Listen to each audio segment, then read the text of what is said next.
District Attorney Reyes was quite capable. For this arrest operation, NYPD's strongest force was directly mobilized. But I'm not too late, Luke thought. He had already spotted Frank on the feed from the drone. The man was hiding on a raised platform in the docks. At that moment, a large truck rumbled into the docks. The ESU team members who were lying in wait didn't move. They allowed the truck to smash through the metal gates and rush further into the docks, before it crashed into a pile of containers. Luke smiled bitterly. This was going to be fun. A figure quietly popped up behind Frank. It was wearing a dark red battle suit with two sharp horns on its head. Who else could it be, but Daredevil lawyer Matt? Matt was indeed stealthy. Frank didn't notice him coming up from behind. He raised his hand and threw several smoke bombs while he raised his rifle. Bang bang bang bang. A series of gunshots rang out and instantly hit a container.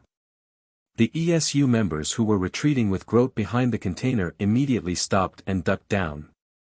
Frank turned around with his gun and was about to leave, when a dark red figure pounced on him. He instinctively kicked at it. Matt sidestepped the kick and slammed into him. Frank flew through the air and landed on the top of a container below with a loud crash. Matt leaped after him and pounced. In Luke's earpiece, Reyes was already giving orders on the ESU's internal line. They're all dangerous suspects. Open fire. F***CK. Luke cursed under his breath and leaped into the air. He activated the mini jetpack on the back of his armor and headed for the docks. Bang bang bang bang. A series of gunshots rang out, but Frank and Matt continued to wrestle with each other as they dodged the incoming bullets. Matt. Just you wait. Even if you don't die later, I'll still give you a concussion. Luke cursed inwardly as he threw out a series of smoke bombs. The ESU members who had just fired were caught off guard by the smoke bombs falling from the sky and were instantly enveloped. The suspects have accomplices. Repeat, they have accomplices. Everyone, be careful, the ESU captain immediately warned through the walkie-talkie. At the same time, he stared at the screen and asked, "Where is he? Where is he?" The technician who was staring at the monitor was sweating. "I can't see anyone. There are too many smoke bombs." A cold glint flashed in Reyes's eyes. "Charge in and find them." The ESU captain turned his head in shock. "What?" Reyes said, "They're unarmed." "What are you afraid of?" The ESU captain wasn't pleased. "They still have guns." Reyes said, "You guys are wearing bulletproof vests and helmets. There are more than 20 of you, and there are at most 3 of them. They don't dare attack, so the ESU can deploy a few men." The ESU captain gritted his teeth and turned around to pick up the walkie-talkie. "A team, attack. Capture 2 suspects. If there's any resistance, open fire." Although the ESU members were shocked by this order, they carried it out without hesitation. Behind the smoke, Frank and Matt were still fighting wildly. Matt was agile and skilled. Frank was strong and aggressive. The two of them fought hard. When Luke leaped off the container, Matt noticed him first. Luke said, "It's me, Puncher." Matt and Frank both paused. Matt reacted faster. "Help me stop him." Luke said, "Okay." Even as he said that, he stepped forward and suddenly grabbed Matt's hand when he reached him, activating the electric shock function on his glove. Ugh! Matt collapsed and twitched on the ground. Luke picked him up and said to the wide-eyed Frank, "Let's go." Frank looked at the twitching Matt and couldn't help thinking, "So, I'm not the only one who gets this treatment." But then he came back to his senses. "Wait. I need to catch Grote." Luke didn't waste any time. He threw Matt at him. "You take him. I'll get Grote." "Frank, bring him to West 57th Street, the roof opposite the Firebird bar." Luke said, "Okay." The two of them finished their conversation in a few words and went their separate ways. Luke quickly approached the smoke. He knew better than Frank where Grote was. This fellow was being protected by a team of 8 ESU members in between a pile of containers nearby. Luke quietly jumped onto the container and then jumped down. He landed right in the middle of the team members who were defending the left and right side. Grote was squatting with his hands on his head. A noose at the end of a long rope in Luke's right hand flew at the two team members at the very end on the right. Basic roping, activate. The two team members were wrapped up by the rope before they could react. As the noose fell, Luke lassoed the two team members on either side of them with the end of the rope. The rope tightened, trapping all 4 members. The 4 team members couldn't hold their guns steady as they were swept up with tremendous strength. They staggered backward and cried out in unison. Just as they cried out in alarm, however, a second rope was already flying at 2 team members on the very left, who were also tied together as soon as they turned around. With a flick of Luke's left hand, a noose appeared on the end of the second rope, trapping 1 member on the left side. With a flick of his right hand, the last member was also tied up with the last stretch of rope. In less than 3 seconds, all 8 team members had been captured. They well and truly had their hands tied. Their arms were pressed tightly to their bodies in their bonds, preventing them from even turning their guns. The warning came too late at that moment. Enemy attack, enemy attack. Ah, what are you doing? What are you doing, Falco? Stop it, you be ****. In the command vehicle, the ESU captain broke out in a cold sweat. A team, give B team immediate backup. Don't fire randomly. Be careful of the enemy. A team had also heard B team cry out. Although they were nervous, they immediately carried out the order. However, they felt immense pressure in their hearts. It seemed that the 8 members of B team had been completely wiped out. Within a few seconds, there were no more shouts. As they approached, they still had to take care not to accidentally injure their teammates. It was a truly grim situation. However, those were their teammates. They had to provide backup immediately. 20 seconds later, a team finally reached the passageway between containers which B team had been hiding in. Their backs were drenched in sweat. On my count, move in together. 3, 2, 1, the team leader ordered in a low voice. At the end of the countdown, 8 people rushed in from both sides with guns in their hands. Then, they were dumbfounded. Amidst the smoke, a large group of people appeared in front of them. It was clear from their outfits that it was B team. However, the 8 members of B team had been piled up together. The 8 members of B team struggled as they tried to yell. However, they were muffled by the tape over their mouths. They were pressed tightly together by the rope around them, which made it difficult for them to exert any strength. In the command vehicle, the captain didn't hear anything. He was anxious. A team, what's the situation? Are there any casualties in B team? His words woke up the members of a team, and one of them quickly replied, "Negative, Captain, they should be fine." "Captain, what about the assailants? Did they catch them?" The team member looked conflicted. "Negative. It was their teammates who were caught instead. They were tied up in a pile and had even been gagged." 5 minutes later, the team captain and Rhea's faces were ashen as they looked at the group of ESU members in between the containers. Reyes unclenched her fists and suppressed the urge to curse.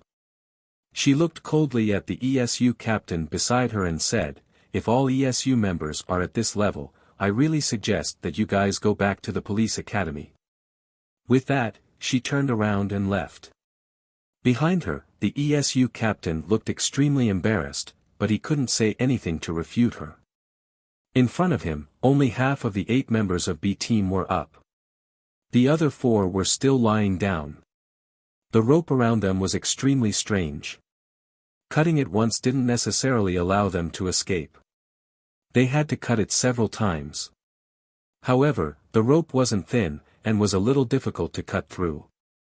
After confirming it was safe, Reyes came over and saw the 4 ESU members lying on the ground like lambs waiting to be slaughtered. She didn't curse on the spot, it wouldn't make a difference. After a few yells, the 8 fully armed police officers had been tied up like dumplings. What was even more unacceptable was that it was a single assailant, who had only taken 10 seconds and a couple of long ropes to restrain them and truss them up. She really wanted to ask, are all the people in ESU dead pigs? No, no. Even a dead pig wouldn't be trussed up so quickly. However, Reyes wasn't as angry as she appeared. Rather, she was more afraid. Not only was that person alive, he might even have a powerful accomplice. What should she do? Reyes was filled with worry. On the other side, Luke was carrying a twitching Groat, who had gotten the electric shock treatment, as he ran through a small alley. Groat couldn't move, but he had regained his senses. He was even more terrified when he saw Luke flying past the obstacles in the alley as if they were on flat ground. Let me go. I beg, ugh. Groat only got halfway through his words before he passed out from another electric shock. Luke pursed his lips. How could scum like this dare beg for mercy? If it wasn't because Frank seemed to have a use for Groat, Luke would have shot him in passing at the docks and killed him neatly. 7 or 8 minutes later, Luke arrived at the bar Frank had mentioned and went straight to the rooftop opposite.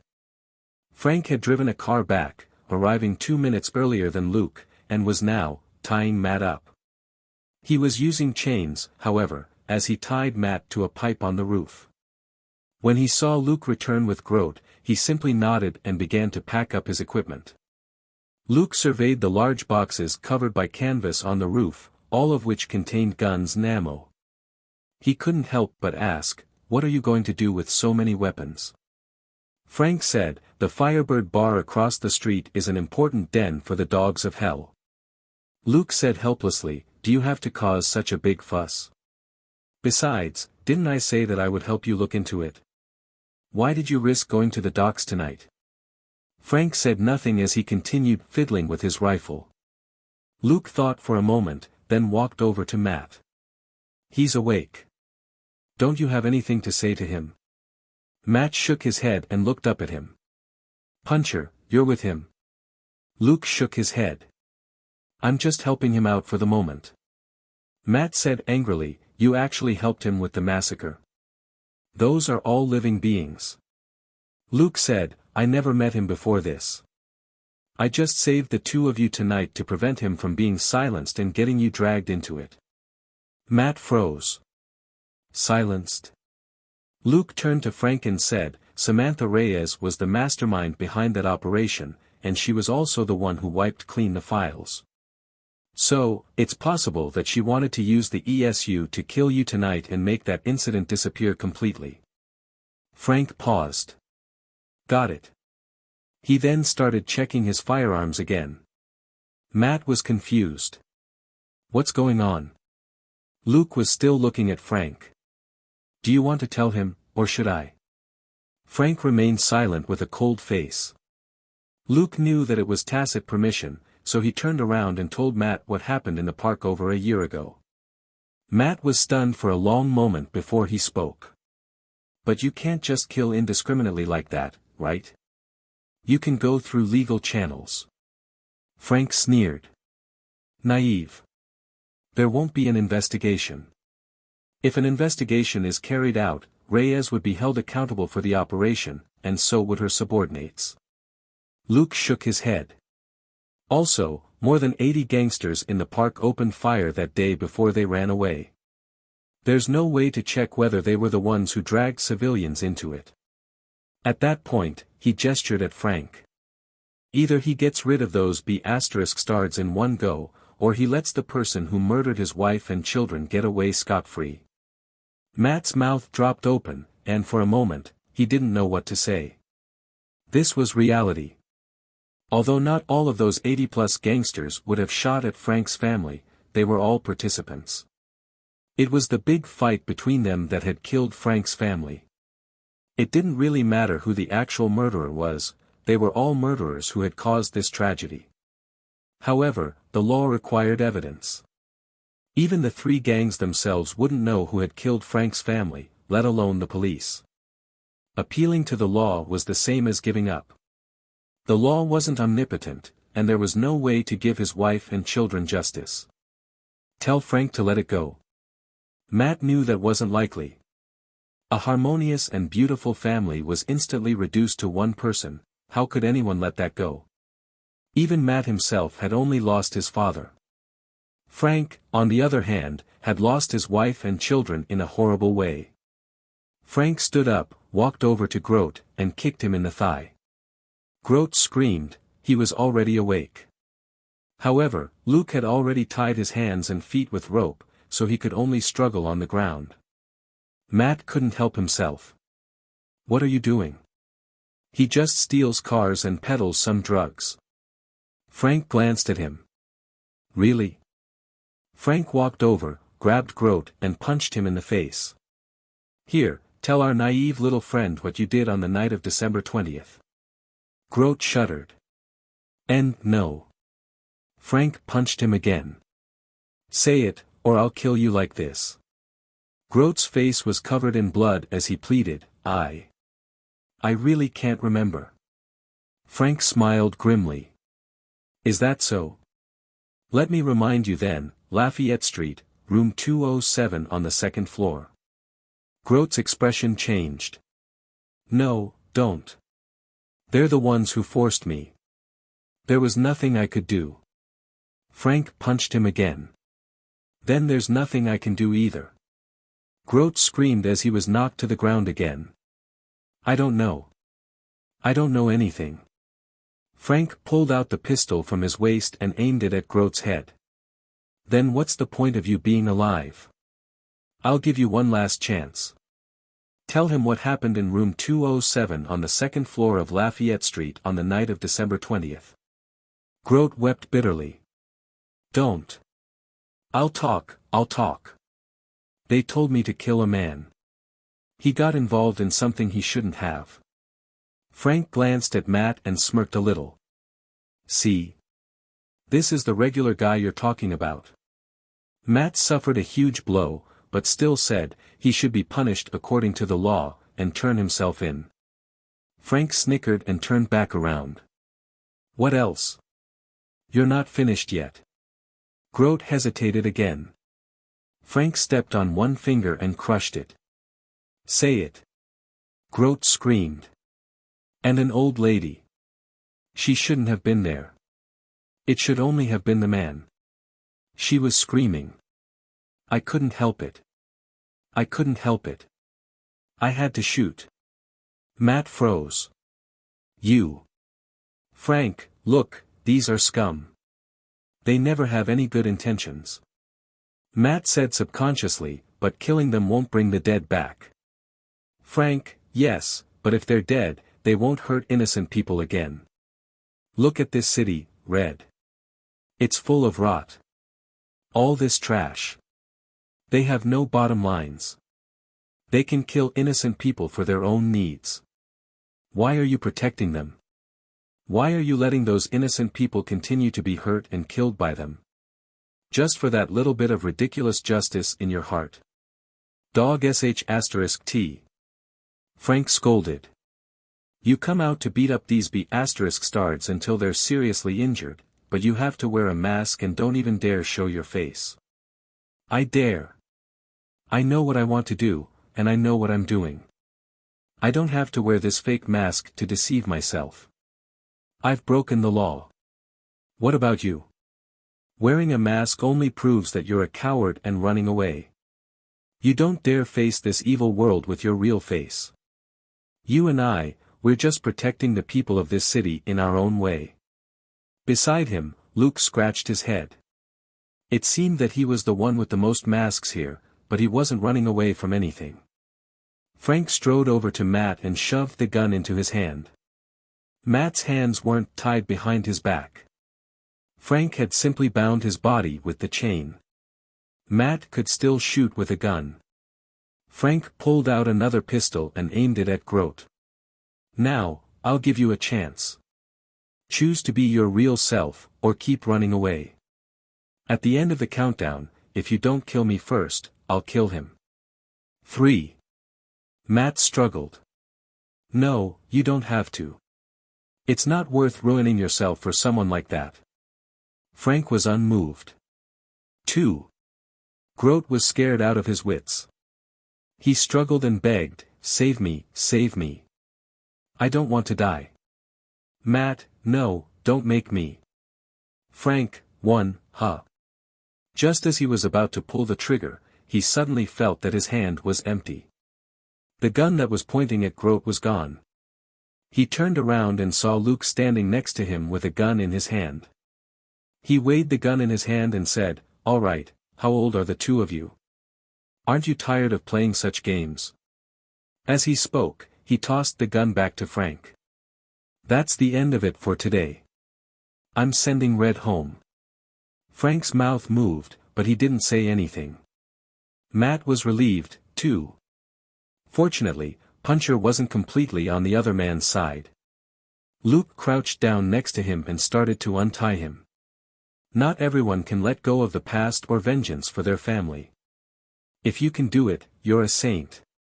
If you can't, you're just an ordinary person. You can't save him, and he doesn't need your help. Matt, but if he does this, he's not just hurting himself, he'll also cause ordinary people to misunderstand him. Luke said, he doesn't care. He only cares about his family, and they're already gone. Matt was speechless. Luke said, get some rest. Don't worry about the adults. Matt looked up, puzzled. Huh. At that moment, he heard a soft hissing sound. He felt a sting in his neck, and looked at Luke in astonishment. What did you do? Luke raised the syringe in his hand. It's just a tranquilizer. It'll help you sleep well tonight. Matt, you $%. Hashtag. The second half of his sentence turned into muffled sounds as his head dropped and he passed out. Luke untied him and stood up. Let's go. Aren't you going to clean up the trash? I'll go with you. Stumped by Luke's action, Frank said after a moment of silence, aren't you his friend? Luke took out 2 pistols from his backpack and tossed one to him. But you're Gray Rabbit's friend. If you want revenge, I'm happy to help you get it. Frank caught the pistol and looked. It had a silencer on it. I have guns. Luke said, we should act quietly if we can. You're not afraid of NYPD, but you don't want to kill police officers, do you?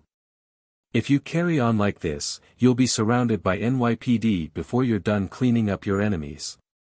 Frank had nothing to say to that.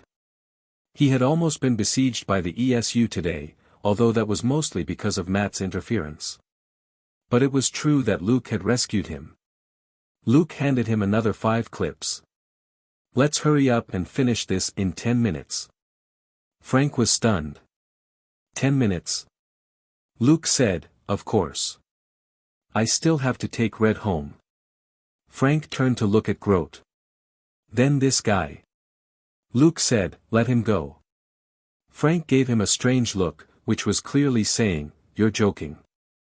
Luke said, Red doesn't want you to kill him, so let him go. Frank had a strange expression on his face, but he nodded. Luke took Grote downstairs and untied him. You can go now. Don't let us see you again, otherwise. Grote's face was filled with joy. I'm going. I'll go as far as I can. As he spoke, he staggered and ran away. Frank watched Grote disappear into the darkness and couldn't help but ask, are you really letting him go?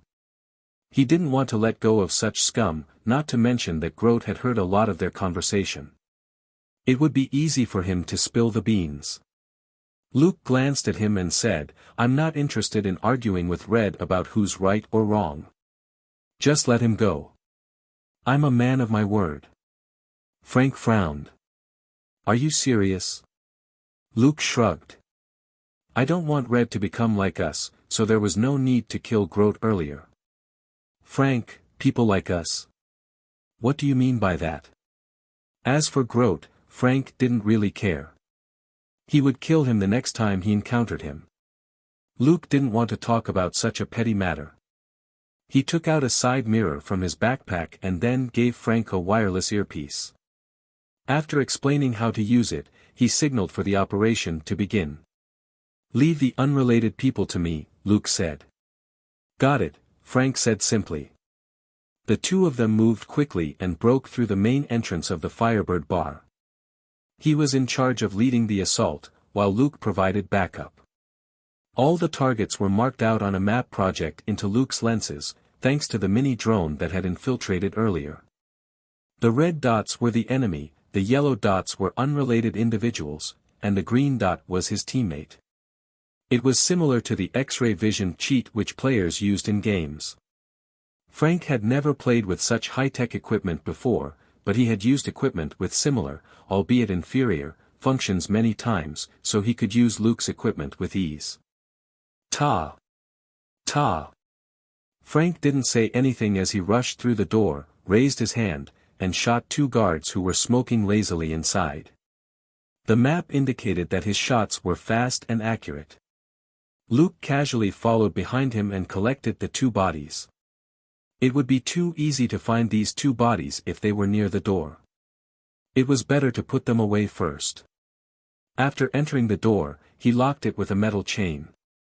For the time being, no one would be able to escape through this door, making it easier for them to take action. He moved quickly, following Frank into a lounge. He saw several people looking over. Seeing the gun in Frank's hand, their expressions changed drastically. They opened their mouths to shout. But Frank had already raised the gun in his hand. Ta ta ta ta ta. A few guys who stood up and wanted to hide were the first to fall. Frank took care of them first. Luke had two guns in his hands.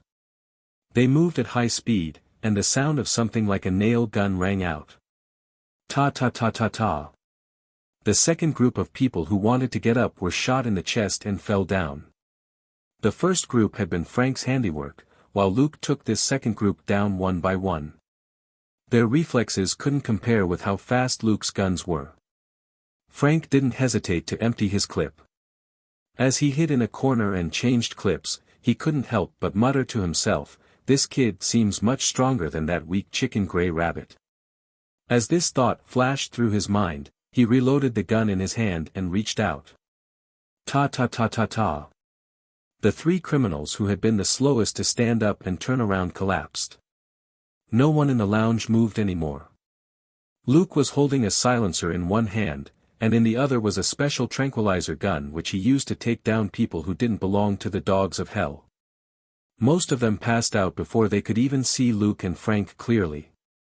Luke signaled for Frank to head into the back and clean up the last of the gang members. After Frank disappeared, Luke took out his fake phone for a look. He then walked to the bar counter and found a surveillance camera.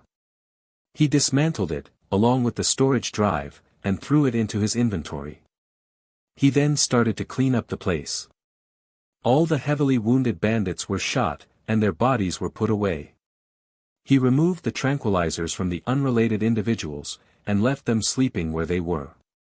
Of course, there were only 7 or 8 of them. All the blood at the front door was directly absorbed and broken down by a special cleaning fluid. Then, Luke collected the white powder that was formed from the mixture of the cleaning fluid and blood. Everything happened very quickly. Within 5 minutes, the entire bar returned to normal. Except for the fact that the dogs of hell had lost more than 20 members, it looked like nothing had happened in the bar. Frank was just as quick. With Luke's help and useful equipment, he easily wiped out the gangsters in the back. Luke cleaned up the bodies and the scene before he entered a large room. Inside, Frank had started his old business again, beating up criminals for information. The dull sound of flesh being hit, coupled with his low and cold voice ringing out now and then, filled the large room with an oppressive and violent aura. The leader was barely breathing. He could only say, "I don't know. I already said that the Irish gang found us. They didn't tell us the identity of the seller. Name. Frank punched again. He should at least have a name. No, the Irish gang said that we would find out when the deal was made, the leader said weakly, but something went wrong before it happened. Someone from the three parties made a move. We had no idea who the seller was. Which party was it that made the move first that night in the park? Luke interrupted.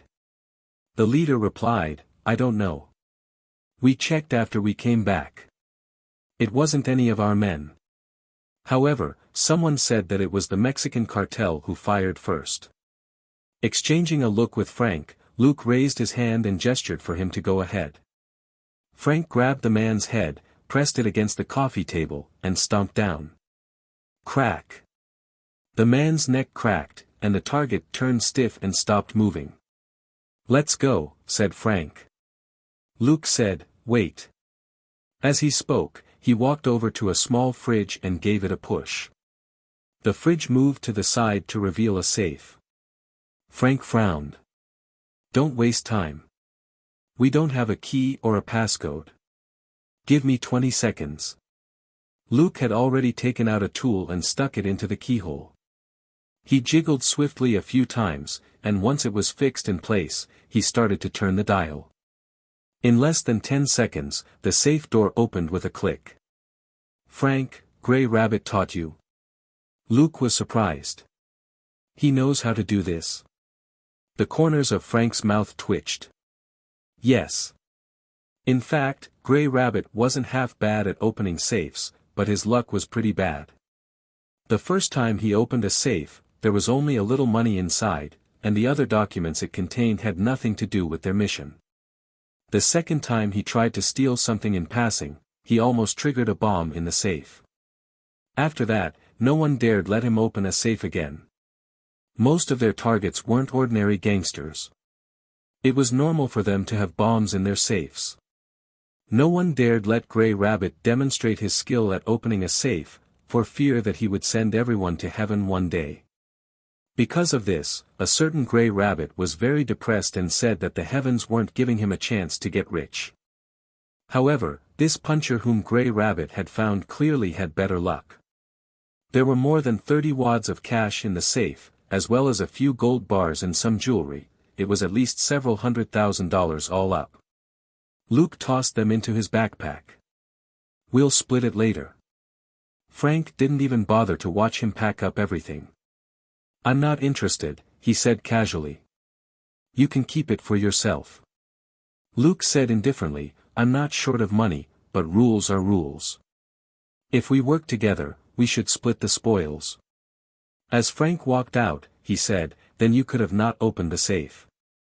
It'll save you more trouble. Luke said, it's also good to make people think that it was a robbery, in case the police or the FBI target us. Frank was silent for a moment. Are you afraid of them? Luke followed him out. I'm not afraid, but they're not my enemy. They maintain law and order in society. Most of them aren't bad people. I don't have to provoke them. Frank, whatever. As Luke moved past the leader's body, he put it away with a thought as he said, I don't want to learn from you. You took out a grenade launcher just now. What were you going to do? Do you want to set off fireworks in Manhattan? Frank was silent for a moment before he admitted helplessly, I was going to blow up the motorcycles outside and lure the dogs of hell out. Luke, lunatic. He didn't mind Frank dealing with the gangsters, but if this went on, the case would eventually fall into Dustin's hands. Could Luke catch Frank and throw him in jail? However, Luke didn't want to say anything. After all, Frank wasn't quite right in the head. PTSD wasn't something he could run away from.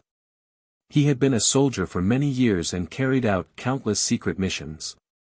He was probably suffering from post-war PTSD.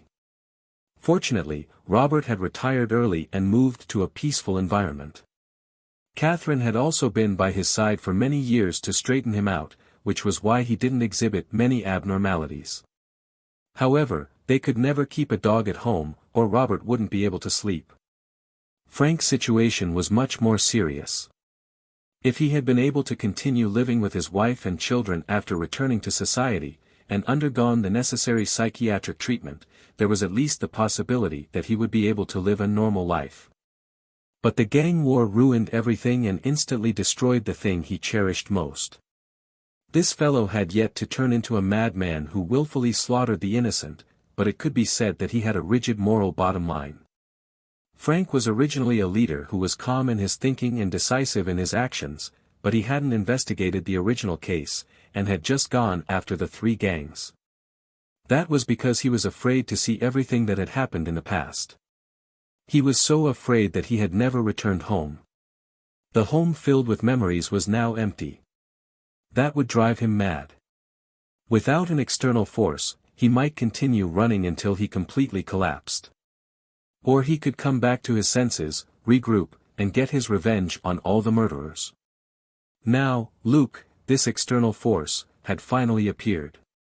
They walked out of the bar, and Luke followed Frank to the street where his car was parked. When Frank got into the car, Luke said, "Don't do anything for the next 2 days. Reyes will definitely want to catch you after tonight." Frank didn't acknowledge the words, but asked, "What else?" Luke tossed a black plastic bag into the passenger seat. "The cash is yours, the rest is mine." Frank looked at the bag but said nothing. "Let me know if you have any news." "As soon as possible." Luke, "Okay." Frank stepped on the gas and sped away. Luke returned to the roof of the apartment building, picked up Lawyer Matt, who was still asleep, and sent him back to his place. Without Lawyer Matt, this nuisance, he turned on his fake phone and looked at the tracking device on Grote. He couldn't help but curl his lip. "Yo, you can really run. You're already in New Jersey." As he spoke, his figure turned transparent. The jetpack on his back activated, and he shot into the sky. Driving a car he had just stolen, Grote headed south to the Lincoln Tunnel first before he turned toward New Jersey. He didn't stop. He kept running west. He wanted to get away from New York. He didn't dare stay in New York any longer. That lunatic Punisher would definitely kill him. Even though he had just escaped a disaster, he knew that if the Punisher saw him again, he would still beat him to death without hesitation. After confessing that he had killed the old woman, he no longer had any value to the Punisher. It was Puncher who had stopped the Punisher this time, but from the name, it was clear that they were in cahoots. He might not be so lucky next time.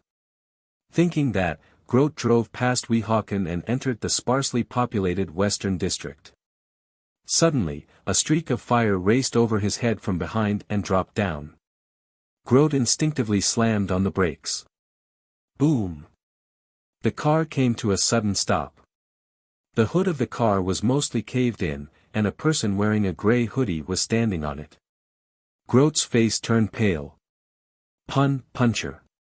He could already see the mask which completely covered the face. He was absolutely sure that this was that accomplice of the Punisher.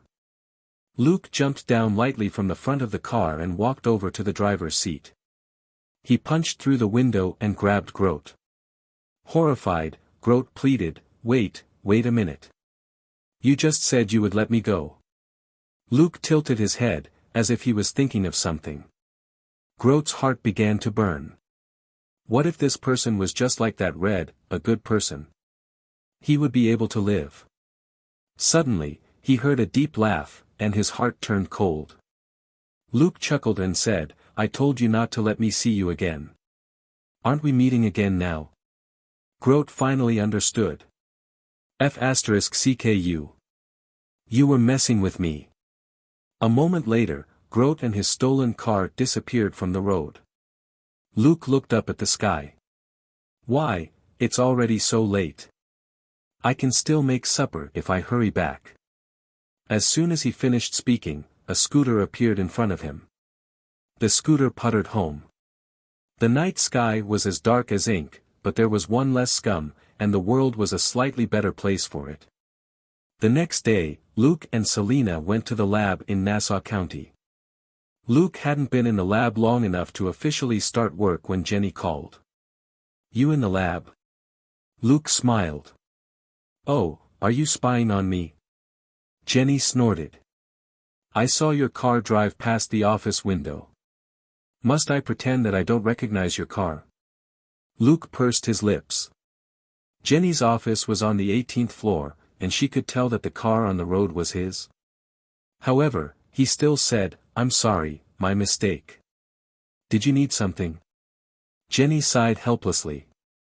Although you've already gone through the company's important documents, don't you care about the fact that the stock acquisition plan is complete? Luke hurriedly replied, I know. We bought 1.57% of shares in Stark Industries. With a little more effort, you'll be able to join the board of directors. Jenny said, yes, I'm already working on that, but don't you know the other piece of news? Luke asked, what news? Jenny said, Tony Stark is already done with an internal cleanup of the company. He now holds more than 65% of the shares. From now on, no one can shake his control over Stark Industries. Luke said, well, that doesn't seem to have anything to do with us. Jenny said, but Miss Pepper has already privately disclosed that the company will be undergoing a major transformation and will enter the field of science and technology. Stunned, Luke thought for a moment and asked, do we still have money? If we do, we can buy some more shares. Jenny's heart skipped a beat. Don't say it over the phone. Come to the office right away. She hung up. Luke scratched his head. The female CEO sure knew how to act first and report later. But he hadn't seen Jenny in days, either. He had only contacted her via email and phone. Indeed, he should meet her in person. Jenny probably remembered how Luke had said that he knew someone at the top in Stark Industries. The last time he said this, the two of them had made more than $5 billion from the financial market. They might be able to rake in another sum this time. Thus, this wasn't something that should be discussed over the phone. After all, it was too easy for someone to listen in. Of course, their line was encrypted, so it was unlikely that someone could eavesdrop on them without their knowing. But Jenny just wanted to see him before they talked. Luke drove another car out of the garage and went to the phone company's parking lot before taking the elevator to the 18th floor. He and Jenny were the only ones who could use this elevator. It led not to Jenny's office, but to her lounge on the 18th floor. It might be termed a lounge, but was actually a luxury apartment. It was where Jenny lived in Nassau County. Jenny didn't show up immediately. Luke casually changed his shoes and wandered around the living room. He had never been here before. At most, he had only seen some of it in videos. He then noticed that there was a telescope next to the French windows which faced the road. As long as it was tilted down slightly, it would be facing the road below. Even the car plates could be clearly seen. Luke chuckled. Alright, this indeed wasn't spying. At most, it was, looking at the scenery. After wandering around for 10 minutes, Luke poured himself a cup of coffee and stood in front of the window. The building that Jenny had chosen for the cell phone company wasn't crammed with other tall buildings, but was close to Queens. Apart from this tall building, the other buildings were at least a few kilometers away, so there was an extremely broad view. Nassau County wasn't as crowded as New York. The expanse was covered in greenery, with only a few roads and scattered residential buildings. The good weather from yesterday continued today. The morning sun shone down, making the large stretch of dewy green plants even more vibrant. Most of the time, even when Luke was sitting at home, he would be searching files for leads or he would be thinking about the items he would work on in his free time. Now that he was at Jenny's place, and the female CEO could come out of the bathroom at any moment, he decided to give his brain a break. For a rare moment, his mind wandered. After a while, a fragrant scent drifted over. The perfume wasn't strong, but subtle. A pair of arms reached out from behind him, and Jenny hugged his waist and whispered, "What are you thinking about?" Luke turned around and smiled. "Nothing. I was just daydreaming." Jenny was stunned by the smile in the sunlight. A moment later, she mumbled, why do I feel that you've become more handsome? It doesn't make sense. Luke smiled. It was impossible not to be handsome. 40 mental strength also boosted his temperament. However, this was only apparent after a certain period of observation. But Jenny was very familiar with him, which was why she was very sensitive to any change. Secondly, although he wouldn't misuse elementary pheromone control, he could release it slightly to put Jenny in a good mood. It was always good to get along well, and not with a belly full of resentment. To do this, he only needed a very minute amount of pheromones, which was no more than what an ordinary man released on a daily basis. However, an ordinary man's pheromones wouldn't necessarily make the opposite sex like him. This was similar to a key matching the right lock. Luke's pheromones had already evolved into a master key. Unless it was an unusual situation, most women would have a good impression of him. With the two new skills, it was normal for Jenny, who hadn't seen him in a while, to feel that he had become more handsome. He took Jenny to the window and sat her down. Her body temperature could be felt through the thin floral dress. Coupled with the scent from the shower, it felt like a warm embrace. Feeling at peace, Luke poured coffee for the both of them, and they chatted as they drank. The two of them talked about how to make a quick buck again from the fluctuations in Stark Industries' stock price, but they were very relaxed. Neither of them really cared about how much money they could earn this time. Titanium Phone Company was developing rapidly, and the company's worth was skyrocketing. Some of the profits earned from the plunge in Stark Industries' stock price last year had gone into the expansion of the phone company. The research departments of other mobile phone companies, which required substantial long-term investments, were still only dabbling around. Luke's plan could be used for the next 8 to 10 years, and Jenny didn't need to invest a lot in it. The real investment was in buying patents and marketing, but the titanium phones were already generating huge profits, and not a lot of investment was required in this area. Their cell phone company, which wasn't big in practical terms, had an abundance of funds. As long as it had money, the company wouldn't be under too much pressure. Luke decided to rest for half a day, so the atmosphere didn't change. The two of them sat by the window and basked in the winter sun, drinking coffee and chatting for a long time. Luke returned to the lab just before it got dark. Selena curled her lip when she saw Luke return in a new set of clothes. She was too lazy to jeer, so she said, "Didn't you say you're coming up with some face-changing program?" John Wick just left the Continental Hotel with a big bag of weapons. If you don't hurry, he might run away after killing the Tarasov family. Luke was intrigued. He found his target. Selena shrugged. Seems like it. As long as he can pay, someone in the hotel will sell him the information. Luke shook his head and sighed. You can't be too arrogant. ISF is the only son of the head of the Tarasov family. He has everything he wants, but he just had to steal a super killer's car and kill his dog. Isn't he the stereotypical idiot villain? A real villain would have taken out John Wick on the spot. Alright, maybe things weren't that simple. ISF, this heir to a crime family, had taken a fancy to John Wick's '69 Mustang at a gas station. He wanted to buy it, but John wasn't selling. The next day, ISF broke into John Wick's place when he wasn't home. He stole the car and killed the puppy that had been barking. ISF didn't know who he had provoked. This idiot had even planned to beat up John Wick in passing.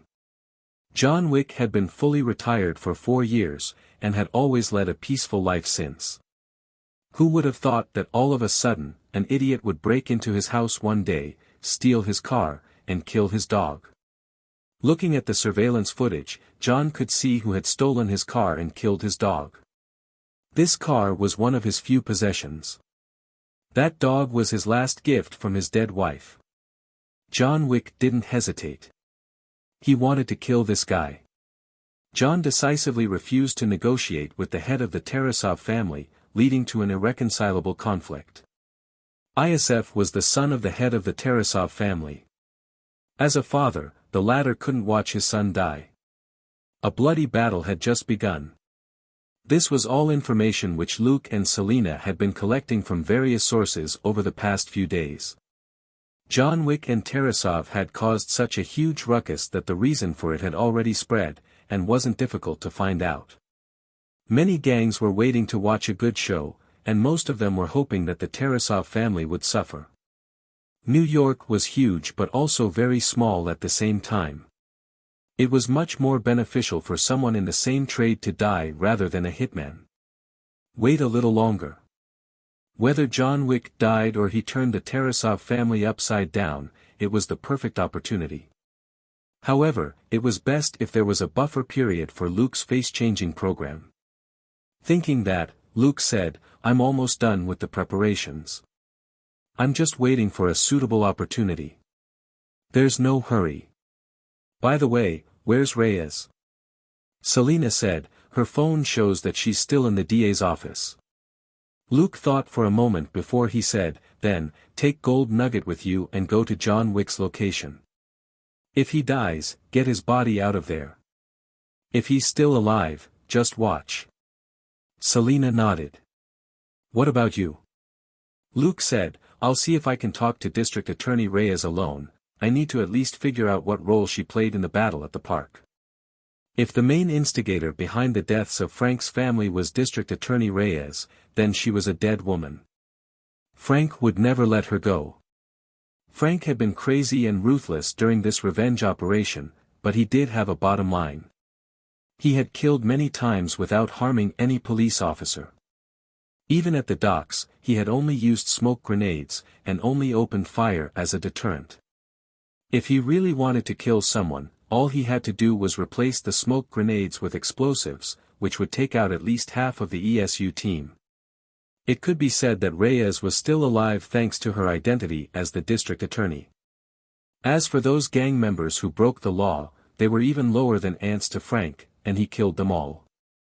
Not long after, 2 people and 1 dog put on their combat uniforms and slipped out of the house.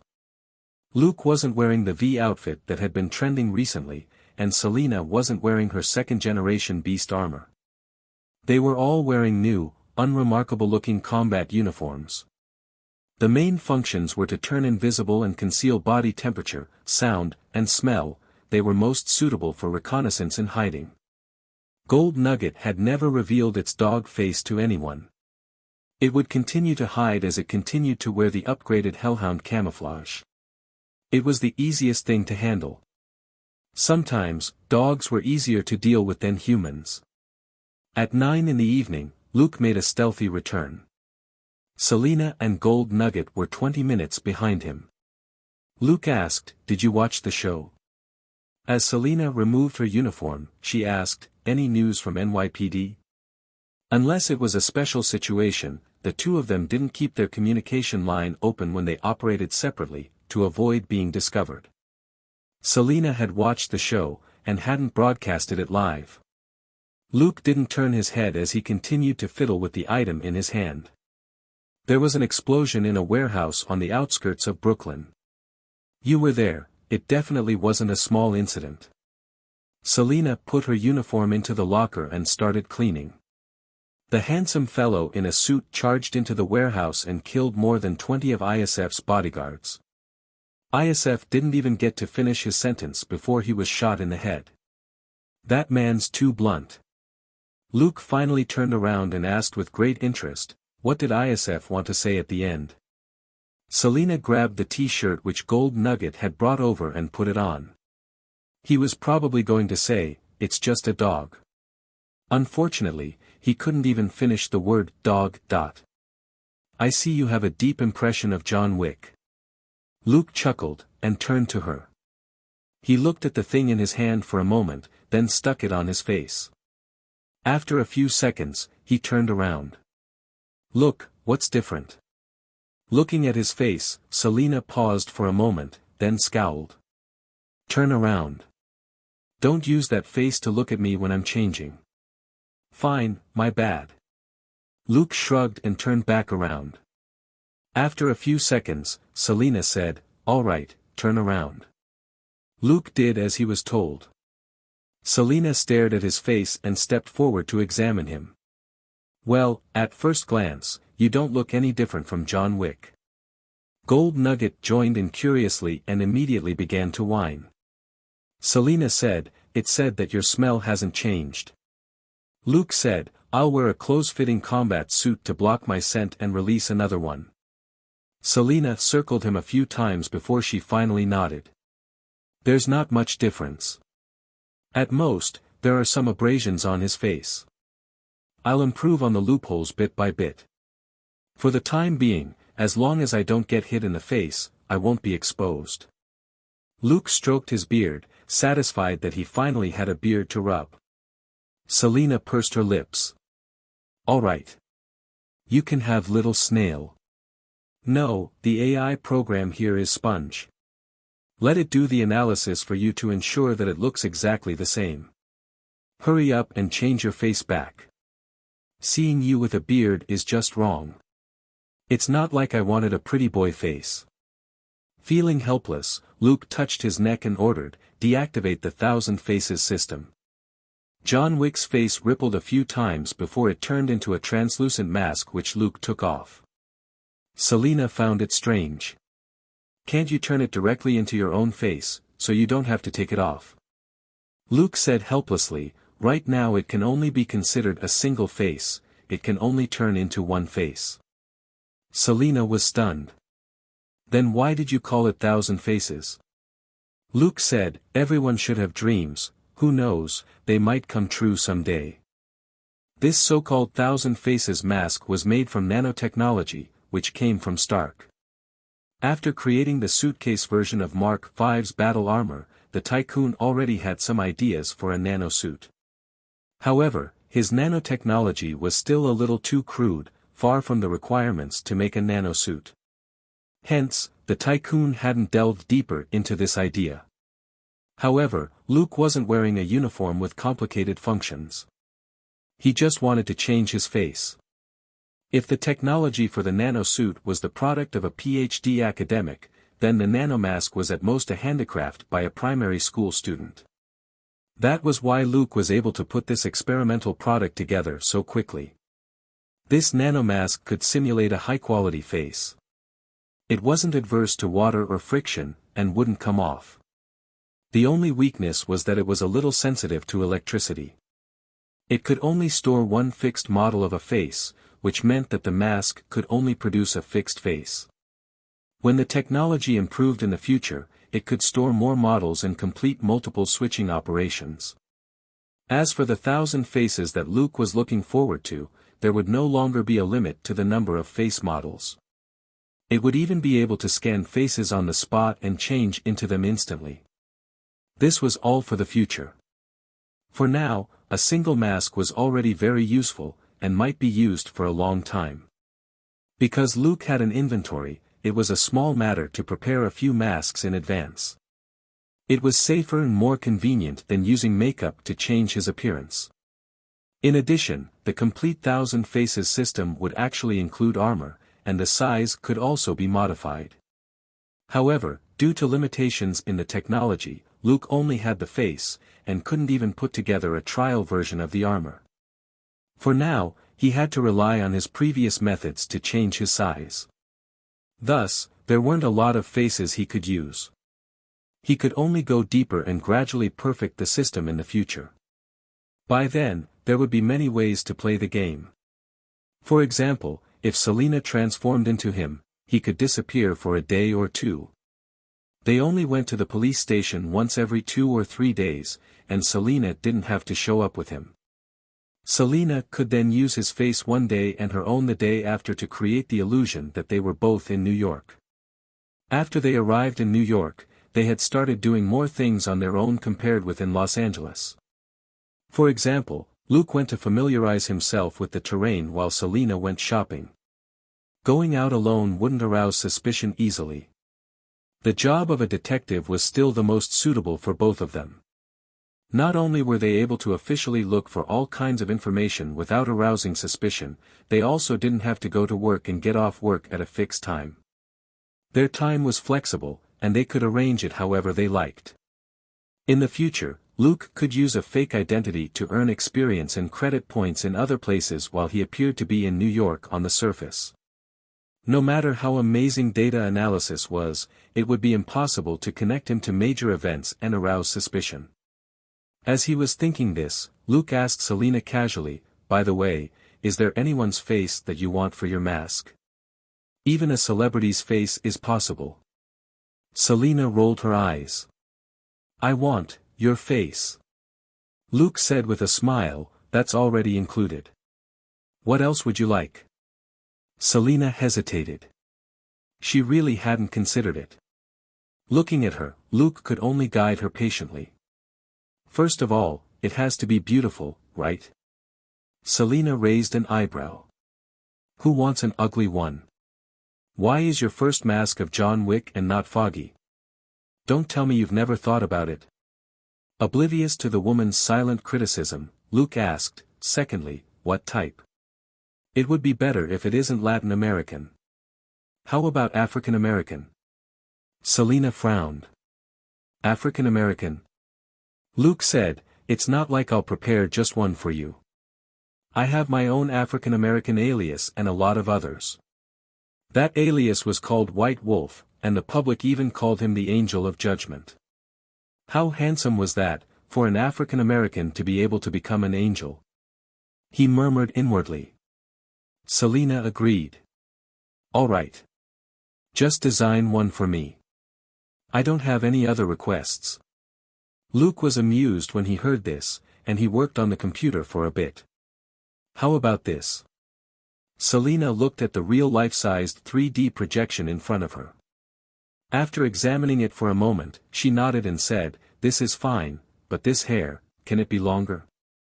Luke said, "This is a tool, of course, it has to be practical. You'll probably be fighting with this face in the future, so long hair isn't necessary." Selena was convinced again. Fine, she was just a tool. Short hair was fine, and she herself had long hair. It was also good to change her style occasionally. It was an oval-shaped face, with a high nose bridge, long and narrow eyes, thin lips and a small mouth. It had an exquisite charm and would be considered pretty by anyone. The skin was a dark wheat color, and the short white hair was in the style of a crew cut. It was simple and refreshing. Apart from the fact that it was a military-style cut, it indeed wouldn't be easy to grab hold of this hair. After sizing up the face for a moment, Selena was satisfied. At least, she wasn't opposed to changing into this appearance. Now that she had experienced it for herself, she also cleared her thoughts. "Then, I want a white woman with golden hair and beautiful features. Pick one for me." Luke laughed involuntarily and switched to another model. Selena observed it for a moment, then nodded without hesitation. "I want this too." The reason she chose these two styles was very simple. Firstly, they were indeed very beautiful. Secondly, their faces weren't any that she recognized, including that of celebrities. Naturally, Luke wouldn't tell her that this was a famous actress in his previous life. The first face was that of Halle Berry, and the second was of Nicole Kidman, both of whom were recognized as top beauties. These two celebrities didn't exist in this world, nor did they exist in real life, at least not among American celebrities. Since Selena had chosen these two aliases, he would arrange for them to appear in America legally. It had taken Luke a little more time to handle something like this previously. Now, it was almost like an assembly line for him. After a series of online payments, two fake identities would appear in the United States within a month. Of course, these identities couldn't be investigated in too much detail. But if someone really looked into them, they could be abandoned right away. Whether it was the nanomask or creating a new identity, it was just a matter of spending a little money, and wasn't worth agonizing over. Suddenly, the laboratory's AI program, Sponge, sent a notification. "Sir, there's an emergency." A virtual screen instantly appeared not far away from them. "It appears that Frank Castle was ambushed in Brooklyn, and has been captured by the enemy." Luke was stunned. "What? Given Frank's skills, it wasn't easy for ordinary people to catch him. "Let's go," he said. "You and Gold Nugget will be backup." A moment later, 2 people and 1 dog set off again. Selina checked the surveillance feed sent by Sponge in the car and confirmed the situation. It should be Frank. 2 of the people who attacked him have police records. They're Irish. Luke had nothing to say to that. Anyone who haunted the night for so long would eventually run into a ghost themselves. Frank had killed so many Irish gangsters, and he didn't wear a hood. It wasn't strange that the other party would come for him. Selina continued, "Frank was ambushed in a park." Right, the park where his wife and children were killed. He was surrounded by dozens of people and couldn't run away. Luke guessed that maybe Frank had wanted to check out the place. The truth was about to come to light. Luke had torn open the scars, but had used basic hypnosis and mental communication to suppress most of Frank's violent emotions. After more than a year, this tough guy finally returned to that tragic place. But how was the Irish gang able to block him? It was a small park, and not many gangsters hung around in the park, so how had they found Frank there? Even as Luke mulled over it, he didn't slow down at all, and very quickly reached the park. When 2 people and 1 dog got out of the car in a secluded spot, the optical camouflage had already been activated as they hurried toward the park. Several police cars had already arrived. However, there was no news of Frank from these patrol officers. They had been late. They heard a police report that there were gunshots in the park. When they rushed over, there were only a few pools of blood. They didn't see any bodies or anyone else. Luke did 1 round, and soon picked up the scent of Frank's blood. Compared with other smells, the trail left behind by the scent of blood was like extremely bright street lamps in the dark. A few minutes later, they found the location, an old warehouse. The optical camouflage was basically completely invisible at night. Luke, Selina, and Gold Nugget snuck into the center of the warehouse without alerting the guards. They heard the dull thuds of fists hitting flesh. A man sneered. "Punisher, you killed my brother and stole my money. Tell me, where's the money?" No answer. "That's right, you're a tough guy. Looks like beating you up won't help. You there, bring that dog over here," the man ordered. There were a few barks and the sound of paws scratching the ground. "Talk," the man said, "I won't beat you up again. I'll break this dog's bones one by one and let it die slowly in front of you." Selina murmured in her earpiece, "He actually dares kill a dog." Luke was speechless. A few days ago, the Tarasov family had killed just 1 dog, and more than 50 people died. Now, the Irish gang wanted to kill Frank's dog. It was like this guy wanted the entire Irish gang to go extinct. Gold Nugget whined. Selina said helplessly, "All right, Gold Nugget, no one will kill you. If anyone dares, I'll kill them first." Pleased, Gold Nugget settled down. All right, these guys weren't just pissing off Frank now, they were pissing off the alien dog head and alien dog head's protector, Luke mused.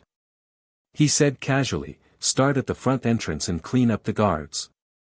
Make sure not to miss anyone."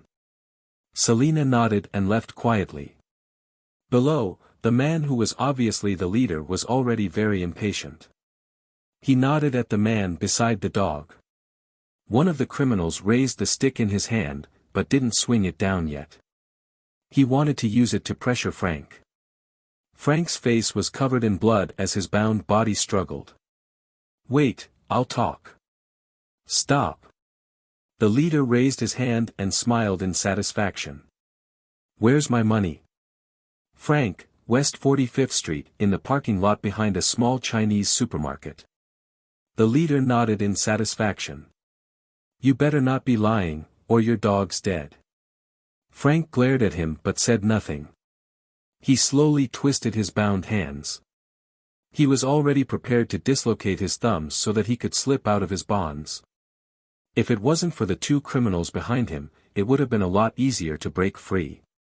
Even so, he only needed a suitable opportunity, and had a 50% chance of killing the 5 people here, including the leader, the moment he escaped. This wasn't an empty park, and he was focused. Suddenly, his eyes narrowed. The expressions of the 2 criminals behind him changed dramatically. Under their gazes, the leader had yet to come to his senses, when he was slowly lifted off the ground. Behind him, a tall shadow grabbed his neck and lifted him up. Ta! Ta! The 2 criminals behind Frank were shot in the head and fell backward. In their shock, they didn't even have time to pull out their guns. Ta! Ta! The 2 criminals who were holding the dog on the side had just started to turn their heads, when blood spurted out of their foreheads, and they followed in the footsteps of the first 2 criminals. Luke appeared behind the leader. "Is it okay to leave this guy to you?" Frank grinned. "No problem." Luke didn't waste any time. He dislocated the leader's arms with 2 punches and crippled his legs with 2 kicks. The leader's mouth was wide open, but he couldn't make a sound. Luke tore off the leader's shirt and stuffed it into his mouth. He threw the leader to the ground and untied Frank. The dog, who had been held down earlier and had struggled non-stop, ran over to Frank and started whining as it shook its head and wagged its tail. Luke glanced at him. "What's its name?" "Hellhound," said Frank. All right, it seemed Luke had avenged some distant relative of a certain dog head's. Frank's dog was a mongrel with a square head and a fierce face. It could only be said, like owner, like dog. They both had square heads. Humph. It was just a crying monster, it wasn't like a hellhound at all. A certain alien dog looked at Luke and was furious. A disgruntled dog head that had been deceived jumped out of the shadows and kicked the back of a criminal's head. The criminal was completely unprepared for the surprise attack.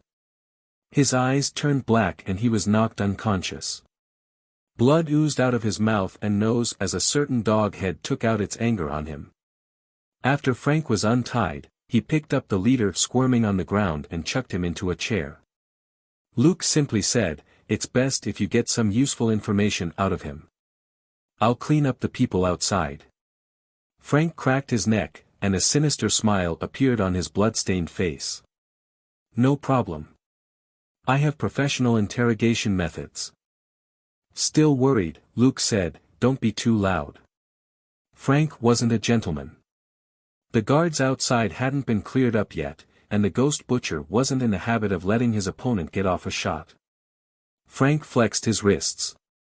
"Don't worry. I'll leave him one last breath and then ask him questions." How meticulous. Fine, then Luke should be the same.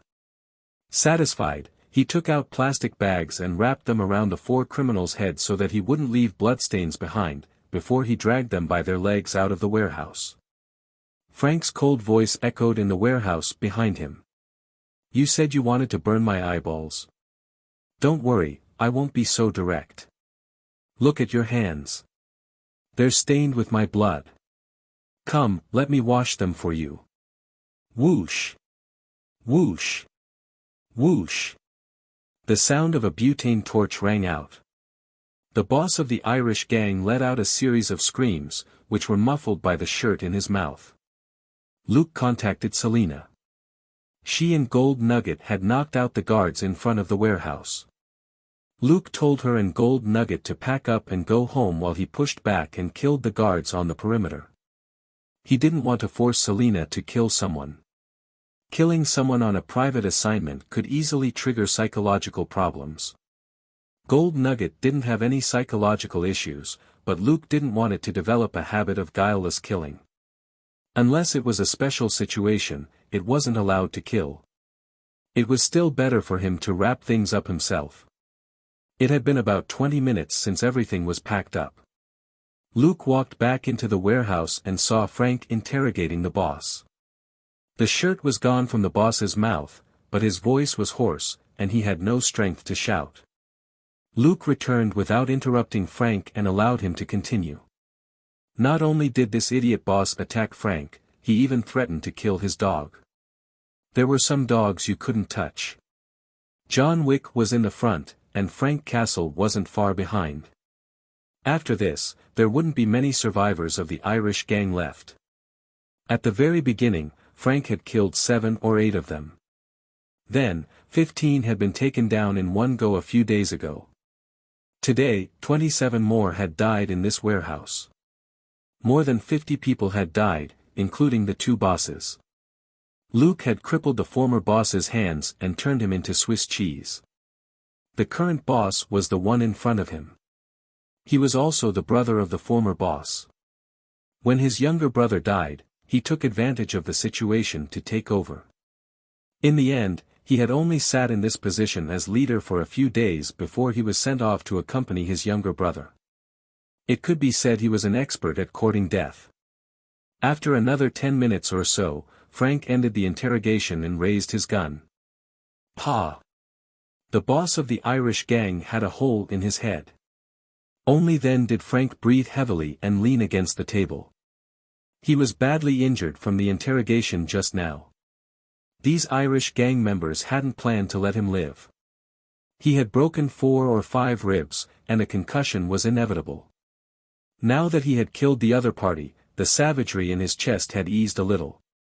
He felt intense pain all over his body and his vision turned black.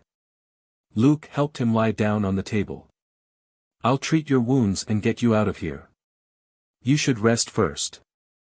Frank grunted and slowly released his tightly clenched fists as he fell into a semi-conscious state. Luke shook his head and administered a tranquilizer to his neck. Then, he took out his medical kit and treated Frank's wounds before setting his ribs.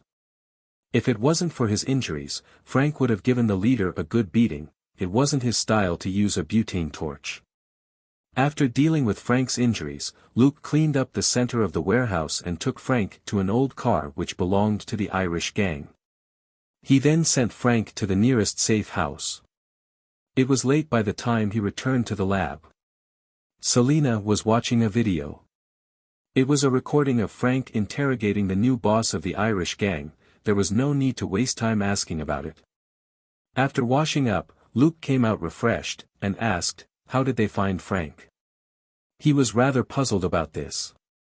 After all, he had looked for Frank for almost a month before he found any trace of him. Frank was good at hiding his tracks. He shouldn't have been found so easily. Selena ate a mouthful of yogurt and said, in the end, I interrogated 2 criminals. They said that the previous boss was going to make a big deal in the next few days, and had $3 million on him. After Frank killed them, he took the money. The new boss wanted to get the money back and continue with the deal, so he told the other party that he was going to look for Frank. In the end, they really found him. Luke was lost for words. No wonder Frank didn't care about more than $200,000, however, it still wasn't the safest when it wasn't his own money, since he couldn't guarantee the original owner wouldn't come knocking. Thinking this, he was still a little uncertain. Would Frank be taken off guard? Selena sighed. Those 2 guys said they surrounded Frank. Dozens of guns were pointed at him, but he didn't even notice. He was probably distracted. She didn't say why Frank would be distracted, she and Luke both knew. It hurt to reminisce about the past.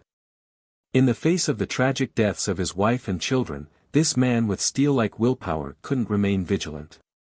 After a brief silence, Selena changed the subject. However, the Irish gang boss knew who the supplier is. Who? Luke was very interested in this person. It was this seller who had initiated this deal, taking away all of Frank's hopes and destroying his life. Selena said, it's just a nickname, he's called Blacksmith. He hasn't been seen since the battle in the park. A few days ago, he suddenly contacted the Irish gang to make a deal. Only a few executives of the Irish gang knew about it. Luke was lost in thought. What a coincidence. He appeared just when Frank did. Selena nodded. I think it's too much of a coincidence. But what does Frank have to do with a drug lord like this? He's not from the DEA. Luke shook his head. Robert mentioned that they used to carry out missions in Afghanistan, Pakistan, and Iran. It's the Golden Crescent. Selina asked, then how are we going to find Blacksmith? The time and location of the transaction hasn't been confirmed. This blacksmith is very cautious, and he has the initiative in this transaction. Luke chuckled. No hurry. I'll ask Frank when he wakes up. Selina asked, huh? If Frank knew who this person was, why was he focused on killing the 3 gangs? Could it be? Luke had a guess, but didn't dwell too much on it. Once the truth came out, he could verify his guess then. After that exchange, one went to train and one went to work. Luke handed the files to Sponge, and continued to perfect the 1,000 Faces mask. It probably wouldn't be long before Frank's matter was resolved. For now, the most important thing for him was still the face-changing program. Once he was done with this, he would be able to sneak into the belly of the underworld without anyone noticing. He would be able to find out from the inside how many human-shaped monsters with experience points were hiding in the shadows. However, searching for and helping Frank out hadn't been for nothing. He had obtained more than 4,000 experience points from the past few days. Currently, his experience was 57,500/300,000, and his credit points were 85,200. Besides, there was still the final boss, the drug lord Blacksmith, waiting to be harvested. Even if he handed this person over to Frank to deal with personally, Blacksmith still had a large stash of illegal drugs, so the experience and credit points from destroying them should be no less than for killing this person. This guy had always sold drugs by the ton. He definitely wasn't like those small gangs who only had a few kilograms in stock. How could a big boss be that shabby? If he were to dump a few tons of goods into the sewers. No, that wouldn't work. Luke immediately dismissed the idea. If they did that, they would be producing a large number of rat addicts in the sewers. It would be best to throw the goods into the ocean further away. At the same time, he could also get rid of the pile of trash in his inventory. The Ghost Eater had returned with a vengeance during these 2 operations, and there really was quite a lot of trash in his inventory. As someone with OCD, he didn't want this trash to stay in his inventory for too long. He felt that it was a waste of space. As the saying went, flowing water wouldn't rot. After dealing with the trash, the inventory was ready for the face-changing program. This would be a long-term transaction. After Luke was done adjusting the 1,000 Faces mask, Luke and Selina went to work the next day. In the next few days, Luke and Selina reported in on their own every now and then so that everyone could get used to them not coming in together in the morning. Luke's aloof real-life personality made it easier for him to carry out his plan. There were many people in the police station who were on good terms with him, but there were few he would take the personal time out for. The people from Los Angeles were all very busy. They had just had a gathering a few days ago, so it was unlikely that they would gather again any time soon. In the police department, John McClane and Joe Lambert, these 2 old fellows, could be considered the only 2 whom Luke was close to. However, John and his ex-wife had fallen out again, and he wasn't doing great. He was hungover at work, and probably wasn't in the mood to go out drinking with Luke. It was hard for a middle-aged divorced man in his 30s to lower his head and tell a 19-year-old young man about the ups and downs of his family life. On the other hand, Luke and Selina's efforts started to pay off. Frank attacked twice more, but no longer left any bodies behind, and didn't create a bigger panic. The alert level at NYPD had already been downgraded. As for the conflict between the Tarasov family and John Wick, although it was more intense, the Tarasov family hadn't collapsed yet, so they were very conscious about cleaning up after themselves. Without bodies or a lot of witnesses, gunshots and a few pools of blood were nothing in New York. While they couldn't find the murderer in the 2 cases which Dustin gave to them, they didn't feel pressured either. The chief of the detective bureau and his 2 loyal subordinates saved the NYPD police force a lot of effort. In fact, no one was interested in rocking the boat. The big shots and the small soldiers just pretended nothing was happening, and enjoyed the pretense of peace and prosperity. In the afternoon, Luke returned to his house in Clinton, and dropped in at the office opposite. Foggy and Matt were there, but they didn't look too happy. Foggy's previous client, Grote, had disappeared off the face of the earth, and he had seen with his own eyes Daredevil and Punisher fighting at the docks. His feelings were a mess. Lawyer Matt was sulking. Whether it was because he felt incompetent, or because he was angry with the Punisher for acting recklessly, or because of Puncher's betrayal, who knew? After making sure that the two lawyers hadn't been hit too hard by these unexpected blows, Luke made some idle talk about the community reconstruction and asked about the progress of the volunteer program. At that point, Foggy revealed that a new real estate project would be launched in the Clinton area, along with a charity fund to help relocate residents. Luke looked at Foggy and Matt. "What's the problem?" Foggy glanced at Matt, and got up to close the office door. "Matt and I have a feeling that this is a follow-up of the previous demolition attempt." Luke thought for a moment. Like when the renovation workers went to Elena's place and tried to force her to move out. Foggy nodded. "Yes. These people are still after the apartment building where Elena lives. We've checked the terms of the newly established Charity Relocation Fund, and it looks more like it was made to get people out as soon as possible. There are a lot of issues with the terms, and it's likely that the people being relocated won't get the money they expected." Luke wasn't interested in these legal issues. He asked directly, "What do you plan to do?" Matt shook his head with a bitter smile. "The problem is that we don't have a good solution. If the other party does stay true to the conditions offered in the contract, most people will choose to move, and the few that remain won't be a problem. The other party can use a few small tricks to legally force them out." Foggy sighed as well. "Even if we tell the residents about the problems with the contract, many of them won't believe it.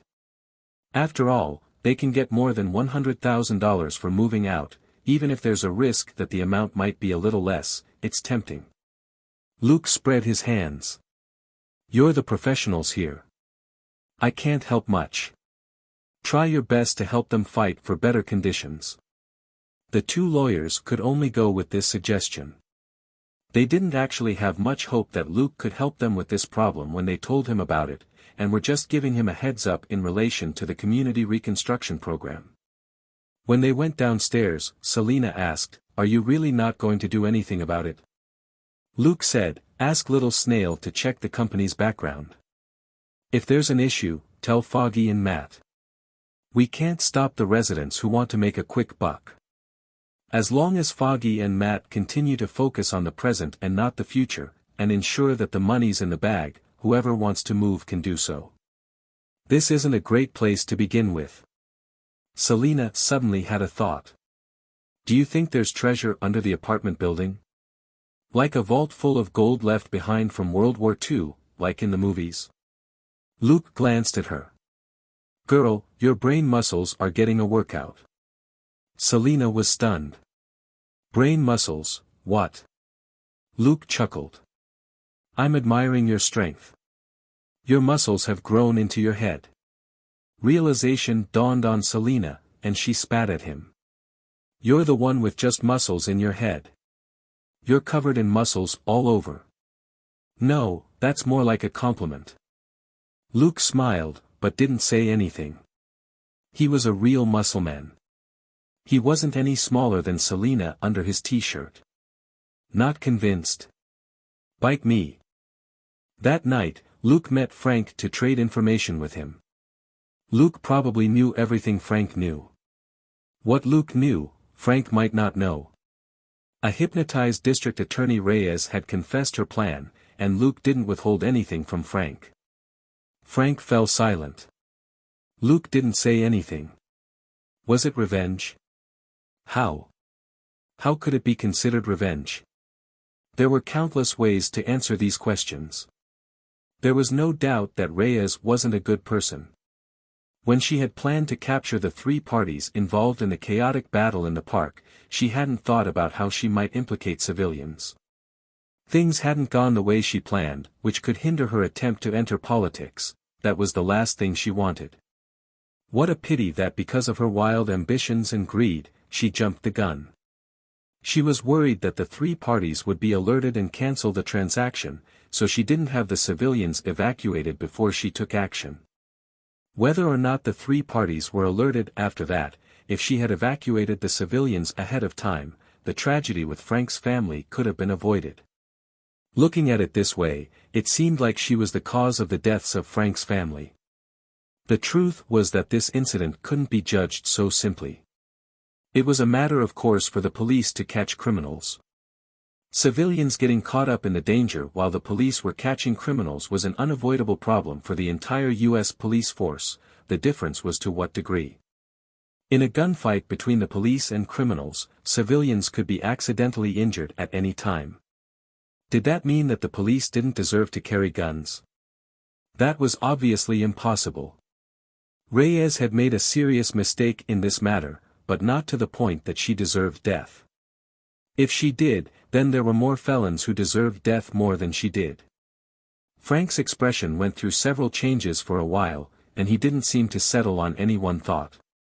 Luke knew, however, that he had already made up his mind. When all was said and done, Frank didn't have an innate criminal nature. He was a soldier who had once done many dirty things in the country's interests, but he had always had a bottom line. The fact that he took so long to make a decision meant that he wasn't fixated on killing Reyes.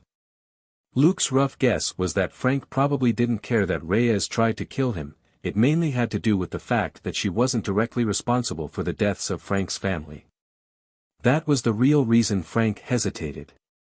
In the end, Luke said, "I think we can put District Attorney Reyes aside. There's another issue. If we can solve it, you might not need to worry about Reyes anymore." After a brief silence, Frank nodded. "Go ahead." Blacksmith. Luke named the key figure. Frank's attention snapped to him, and he looked up. Luke said, "The real key here is this blacksmith. He was the one to initiate the deal, which led to everything that happened." "Frank, you're saying that you found him? But how was this connected to Reyes?" Luke nodded. "This blacksmith supposedly has a huge supply of drugs, at least a ton at a time. How does he smuggle in such large quantities?" Frank frowned. "If it's smuggling, maybe it's from Mexico. He's quite close to the Mexican cartel." Luke shook his head. "No. The Mexican cartel does have a lot of goods, but they enter the United States in several batches, and very rarely in bulk. They prefer to split the goods and sell them to multiple gangs for even more profits. There's no need for them to gather the drugs together again after they've already entered the country in batches. It wouldn't do them any good." Frank nodded slightly. The one thing that the Mexican cartel wasn't short of was manpower. There were countless ordinary people who were willing to be drug mules for money. They acted as mules for the Mexican cartel and brought the goods into the United States in small batches via various routes. Doing so reduced the risks and wouldn't implicate the higher-ups. At most, the police would only be able to catch some thugs and car escorts. Pooling the goods together would only cause more accidents and losses. Luke paused for a moment before he continued, "For the rest, you need to calm down. At least, until we catch Blacksmith and confirm that it's him, you need to remain calm." "Say it," said Frank. Half an hour later, Luke helplessly took out his first aid kit and started wrapping Frank's bloody hands. "Didn't I say we don't know for sure yet? Don't tell me you were going to run off and look for him on your own." Frank gasped, "He's mine." Luke snapped, "Do you think I won't knock him out and throw him down in front of you right now? You have 5 broken ribs and you're not thinking straight. Are you sure you're not going off to get yourself killed?" Frank glared at him with bloodshot eyes. "Until he gives me answers, I'll be very calm." Luke pursed his lips and said, "Let's go. It looks like you can't wait any longer. Let's get to the bottom of this tonight." He and Frank were aware that it was very likely that their guess was right. Unless the other party refused to speak, blacksmith, was sure to die tonight. Naturally, the reason Luke was going with Frank was to use basic hypnosis and mental communication to squeeze out the last of blacksmith's worth. Since Frank had saved Robert's life 3 times, Luke would leave blacksmith to him. As for blacksmith's goods and networks, those were Luke's. They were all experience and credit points. Ray Schoonover smiled and rubbed his son's head, watching as his wife coaxed him to go shower and sleep. He sat down on the couch and picked up the remote control as he switched from the TV show to several news channels. After a while, he stopped and frowned. No movement from Frank. There was nothing about the bloodbath he had expected on the news. He could only turn off the TV and ponder on the follow-up. With the TV off, the room fell into silence. Leaning back against the couch, Ray's heart suddenly tightened. Something wasn't right. Where was the sound of his wife coaxing his son to sleep? This little fellow would pester his wife every night to tell him a story. He also liked to ask questions and would only fall asleep after about 20 minutes. Ray had been watching the news on TV earlier, and hadn't noticed anything because of the noise. Now, the entire room was as quiet as a haunted house. Apart from his own breathing and the faint sound of the wind outside, he couldn't hear anything else. Ray reached into the side of the couch where a pistol was hidden. He slowly scanned the room. It was an unhurried sweep as he did his best to use his peripheral vision and look for any approaching danger. Crack. The door was unlocked. The sound of clinking metal was similar to a key unlocking a door. But Ray knew it wasn't his family. Only he and his wife had keys, and they were both at home. He was about to pull out his gun, when he heard a low voice from the door. "Ray, long time no see." Ray paused, a surprised expression on his face. "Frank, is that you?" He stood up and turned to the entrance of the living room, putting his right hand, which held the pistol, behind his back. A burly figure walked in. "It's me." The man before him had a buzz cut and a square face. He had a cold expression on his face and there seemed to be a cold glint in his eyes. It made one's heart tighten. Everything was exactly as Ray remembered. He let out a breath. "Have you been well for the past 2 years?" Frank walked slowly into the living room. "Not so good." Ray seemed surprised. "Why's that?" "Frank, Maria is dead. Lisa and Frank Jr. died too. Right in front of me." "What happened?" "Come, sit down and talk." "Frank, no need. I just wanted to ask you a question. Do you know Blacksmith?" Ray frowned and pondered for a moment, then shook his head. "I've never heard of him. What does he do? Where is he active? I need to know this, so that I can check." Frank fell silent. Ray looked at him, the gun behind his back moving slowly. "What's the problem, Frank? Tell me. I'll do what I can to help you. Since we're old comrades, ugh. Chee." There was a low hissing sound. Ray raised his left hand and covered his neck in shock as he turned around. Halfway through his action, his eyes rolled back and he collapsed onto the couch. Luke, who was still dressed in his gray hoodie, appeared behind him and unhurriedly put away the syringe. "Let's not waste time." He was holding a gun behind his back. It didn't look like he was meeting an old comrade. "Frank, when you first appeared, I also shot at you. People like us don't trust anyone. Holding a gun doesn't mean anything." Luke smiled behind his mask. "If you didn't trust me, would you have come with me? If you trusted him, then why did you agree to my proposal?" It seemed that this type of tsundere wasn't unique to a certain tycoon. It was just that the way this Punisher uncle behaved was slightly different from that young master.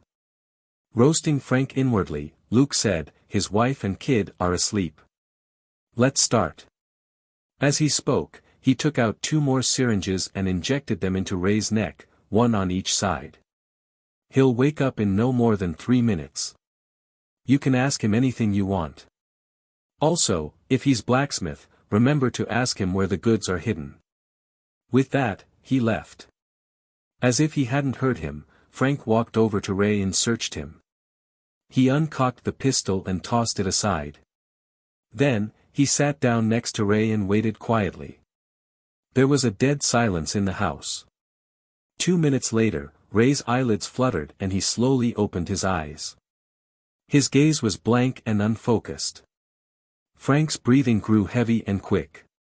100 thoughts raced through his mind before he finally asked the question that had been bothering him: did you kill Maria and the others? Luke walked out of the house and headed for a small wooden shed 10 meters away. After putting Ray's wife and son into a deep sleep, Luke had already done a rough check of the inside of the house. There were no obvious abnormalities, but there was the smell of gun oil and other things from the storage shed about 10 meters away from the main house. Opening the door, he ignored the various tools inside and walked straight to a wall. He reached behind a heavy industrial cutter and felt around for a moment before he pressed a hidden button. With a slight noise, a metal staircase slowly opened up in the ground. It was a basement. As he walked down, the lights came on automatically. He looked around, and entered a sea of weapons. There were no fewer than 50 handguns, rifles, and shotguns. There were also several types of machine guns, ranging from the lightweight M249 to the heavy 6-barreled M134. Then there were grenade launchers, RPGs, 2 Malawian grenades, smoke grenades, stun grenades, and other individual battlefield combat equipment. There was enough equipment here for 2 standard infantry units. Luke only glanced at them briefly before his gaze fell on a laptop. After inserting a decryption USB into it and starting it up, he took out his fake phone and got to work. A few minutes later, his eyes lit up. He looked at the files on the fake phone and smiled. Found it. He turned off the laptop and put it away in his inventory. Then, he looked around. With a thought, the grenade launchers, RPGs, MK2s, smoke grenades, and stun grenades were placed in his inventory. He didn't touch the other guns and bullets. He had a lot in stock, and it wasn't difficult to get them. There was no need to take them away. When he was done, he walked out and closed up the basement again. When he returned to the living room, he saw Frank standing silently in front of the couch. Ray was lying on the couch with a hole in his forehead. Luke slapped his own forehead. You're really quick to kill them. Thank goodness I found the files, or I wouldn't have been able to find blacksmith's goods. He didn't disturb Frank. He had to give him time to calm down after getting his revenge.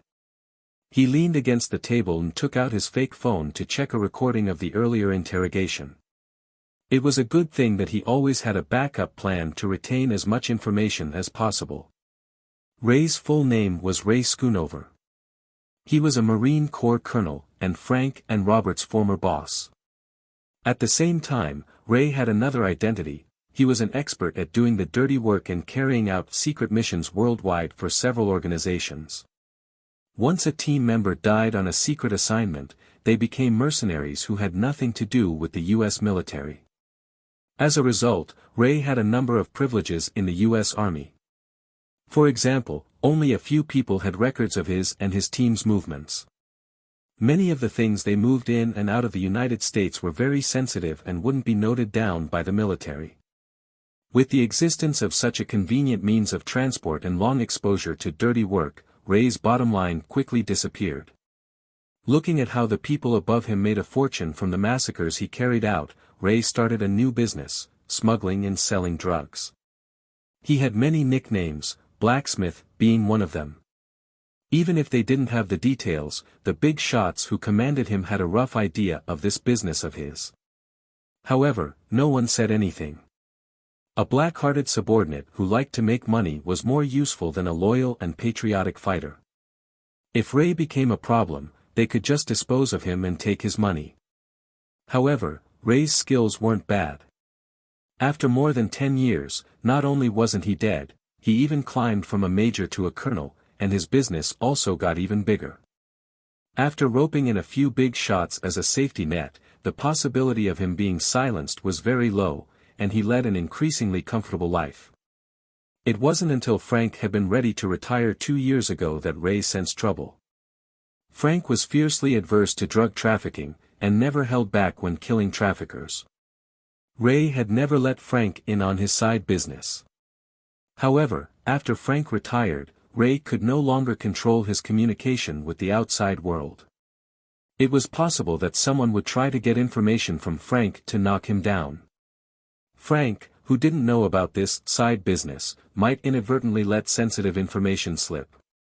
How could someone as dirty as Ray dare let himself be investigated? When the time came, the radish would be pulled out of the mud. It was very likely that the higher-ups would take him down for the crime of drug smuggling. If that happened, many people would only raise their glasses to celebrate one less person who knew about their dirty business.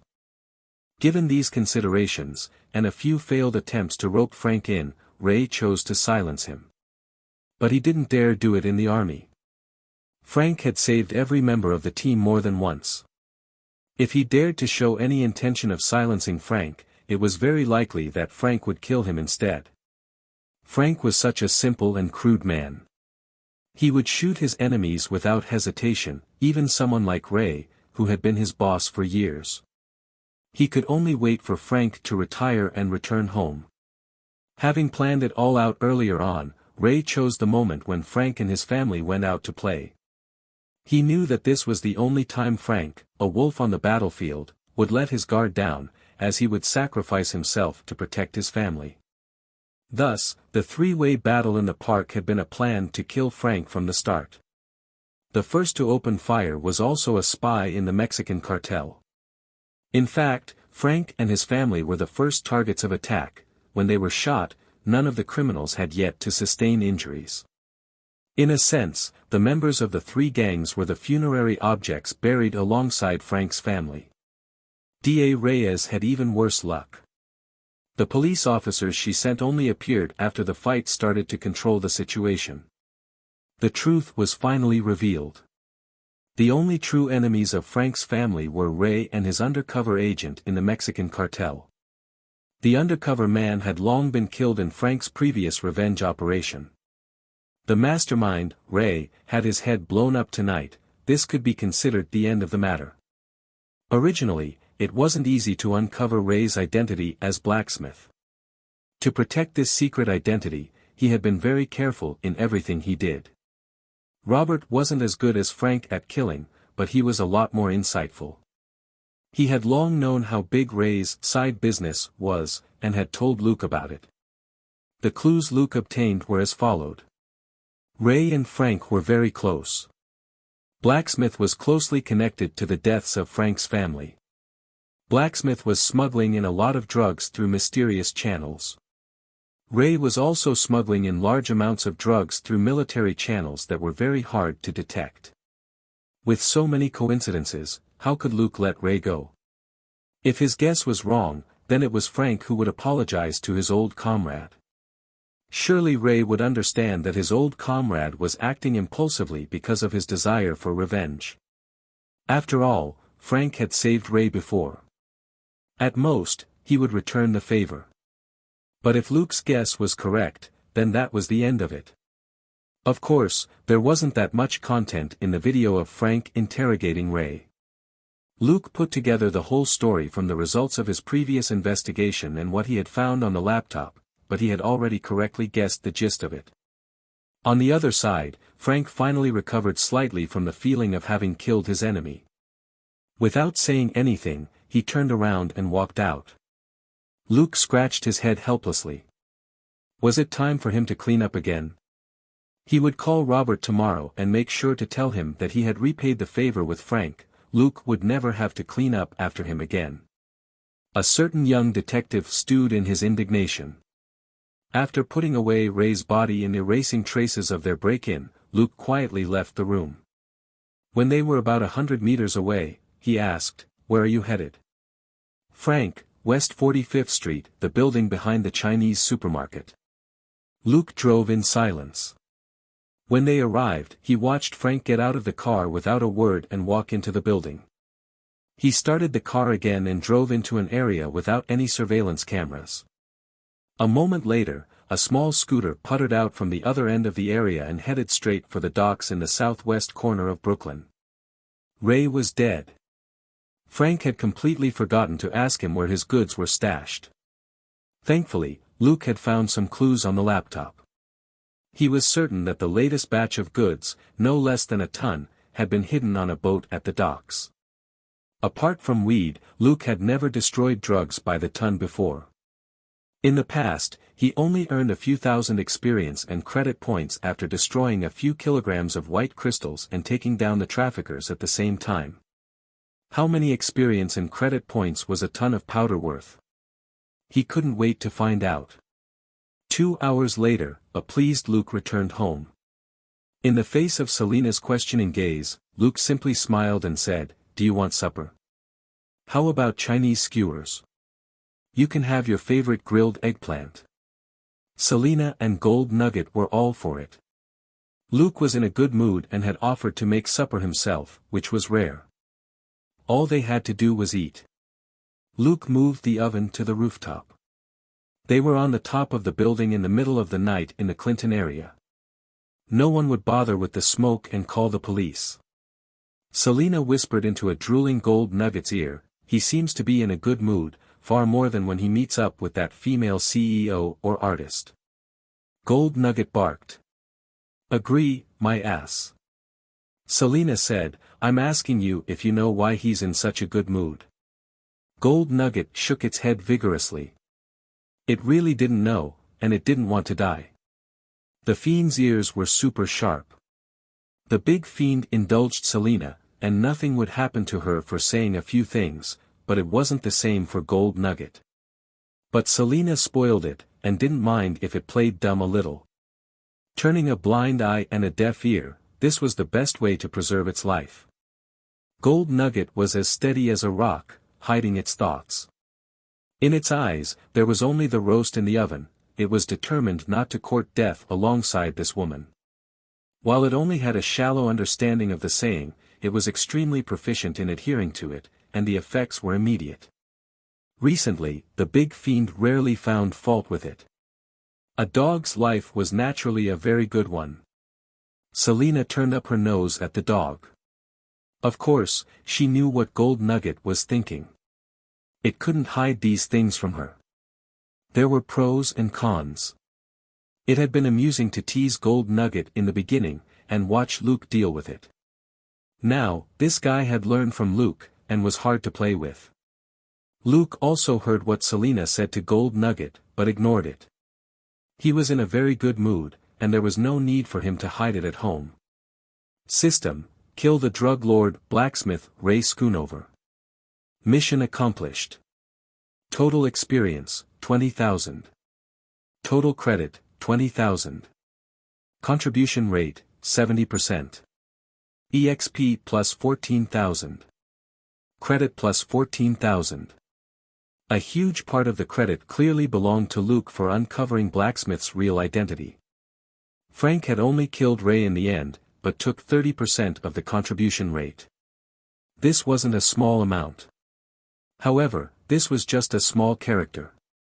System: eliminate the core members of Blacksmith's group and destroy the illegal drugs. Mission accomplished. Total experience, 80,000. Total credit, 80,000. Contribution rate, 100%. EXP plus 80,000. Credit plus 80,000. This was the main character. At that moment, the system showed that the host's experience was 151,500/300,000. Credit, 179,200. That was the biggest amount of experience points which Luke had gained in one go so far. He now had more than half the 300,000 experience points required for the next level up. While he had expected a lot of points, he hadn't thought it would be this much. It could only be said that Ray Schoonover's gang of drug smugglers and traffickers dealt in huge amounts. They had been around for a long time, and could be said to have done many evil deeds, which was why they were worth so many experience and credit points. On the boat at the docks where blacksmith Ray had hidden the drugs, Luke found about 1.5 tons of powder. After capturing and interrogating the 8 guards, he realized that only a small portion of the goods had been sold. The other deals had been terminated because of Frank's appearance. These 8 guards were all loyal to Ray. If Robert and Frank had agreed in the first place, they would have been part of this group. Of these 8 people, 2 had more than 10 million, while 3 had several million each, and this was what was left over after spending extravagantly overseas. The other 3 were addicted to gambling, so no matter how much money they got, their pockets were always empty. They could be considered poor. This was enough to show that these 8 people deserved to die. Luke estimated that at least 4 or 5,000 of his 80,000 experience and credit points were from these 8 accomplices. Now that the criminals were in his inventory, Luke would take their money. Not only that, 2 of them were the people closest to Ray. Although Ray had still hidden most of his secrets from them, he couldn't hide all the clues. Both of them knew some of Ray's little secrets and hobbies. For example, Ray probably had several secret residences throughout the country, where he had stashed away large amounts of cash. Whatever Ray wanted done, these 2 would carry it out obediently. They earned millions of dollars every year. They weren't stupid enough to throw that away. If Ray died, the 2 of them wouldn't hesitate to take these things for themselves and run. They also knew quite a bit about the other big shots and underground contacts whom Ray interacted with. Luke's hour-long interrogation hadn't been in vain. This dirty money was just passing games. It was those big shots and underground contacts that were worth experience and credit points. With these clues, Luke would probably be able to dig out several super EXP packages. That was why he was in such a good mood. It was still cold in New York in the middle of January, but the weather had been good for the last 2 days, and the ground was finally no longer wet. Although the roof was cold, it didn't feel like it with the hot charcoal oven. The 2 of them ate on the rooftop. They avoided talking about serious matters and only gossiped idly. Gold Nugget ate in silence. A few hundred meters away, a dark red figure was crouched on top of a building. He turned his head slightly so that his ear was facing Luke's direction. There's definitely something going on between Matt and Karen. Really? Then how come I see Foggy and Karen at the firm more often, and Matt's hardly ever around? Humph, trust in a woman's instincts. Foggy doesn't stand a chance. That's true. Matt's a pretty boy. He can make a living with his looks. Upon hearing that, the face of the dark red figure darkened behind his mask. He cursed inwardly. What a cheap mouth. Jumping down lightly, he headed away from the 2 as he ran. Luke smiled and sipped his beer. His ears twitched, and he glanced over. While he had sharp eyesight, it wasn't to the point of being able to clearly see what was hundreds of meters away in the dark. However, who said that Lawyer Matt was the only one who could do some eavesdropping? This wretched eavesdropper, it was better for him to go beat up some hooligans. Thinking that, Luke picked up his chopsticks and took a bite. Yes, the eggplant is done. Eat this first. Like a wild beast that had been rampaging for too long, New York City suddenly calmed down in the middle of January. Frank left. Luke passed by the building Frank had been living in the next night, and both Frank and Hellhound were gone. All the personal effects in the place had also disappeared. The only thing left behind was a large pile of firearms. Frank left a message on his exclusive channel. It was just one simple sentence: I want to be alone. So, he hadn't been caught again, he just wanted to spend time alone now that he had gotten his revenge. Luke didn't really care if he returned or not. It also didn't matter to him that Frank wasn't grateful for his help or wasn't judged a teammate by the system. It was best that Robert's debt of gratitude was repaid, lest he stepped out himself to risk his life again. Of course, Frank was a good potential teammate. He and Luke shared the same principles. Probably the only thing they disagreed on was cleaning up a scene. That was also why Luke didn't want to deepen their relationship for the time being. If he was constantly cleaning up for other people, would he be the boss or the lackey in the future? Although Dustin as the boss often helped wrap things up for Luke, he was after a promotion. For now, Frank would only steal the monsters from Luke and decrease the amount of experience and credit points he could get. If there was a chance in the future, Luke would get the system to judge him as a teammate, only then would Luke do his best to support him. Frank left quietly, and Luke finally told Robert what happened. Before he hung up, Luke made sure to tell Robert to be good and stay at home, and Robert was depressed for days. However, Luke had done everything he could. The ringleader and his accomplices hadn't escaped, and Frank had gone off to take a break. There was nothing else Robert could do. But it didn't take Robert long to bounce back. Rubbing Catherine's belly, he chuckled. That brat, does he really think I can't do anything? When our little princess comes out, see if I don't go after him. Catherine didn't know whether to laugh or cry. She hit him hard. Hey, what are you saying? It's only been 2 months. It's too early for you to get busy. New York saw off the cruel and ruthless Punisher, who never cleaned up after himself. As for the boogeyman hitman John Wick, who cut people down like flies, that matter also came to an end. Vigo, the current head of the Tarasov family, had become the former head of the family last night. Like his son Isf, he had been shot in the head by John Wick, killed while he was in a helicopter. When John killed his son, Vigo killed John's friend, the sniper who had saved John at the church. Then, he tried to escape. In the end, Vigo had still been chased by an enraged John over the tarmac. Even his group of more than 20 bodyguards was wiped out. John, who had killed Vigo and his family, returned to his home in New Jersey with a body full of injuries. He had even stolen a dog from somewhere. What was even more astounding was that this dog was quite similar to Frank's hellhound. It also had pit bull blood. Could it be that every big shot who liked to take people down in such huge numbers owned a dog? Thinking of this possibility, Luke couldn't help but look at the dog lying on a cushion eating and watching a TV show. This was probably the case. Putting the thought aside, Luke put on a transparent nanoglove. Activate the 1,000 Faces system. The glove flickered and instantly disappeared as a normal right hand appeared in front of Luke. Little snail, scan the fingerprints, palm print, and contours of this hand. Look for a matching target, he ordered. A faint blue light flashed over his raised right hand. The properties are a 100% match to John Wick, sir. Satisfied, Luke flexed his hand and nodded. It was almost done. Once he was more familiar with the intelligence and was better at imitating various behavioral and speech patterns, he should have a chat with that boogeyman hitman.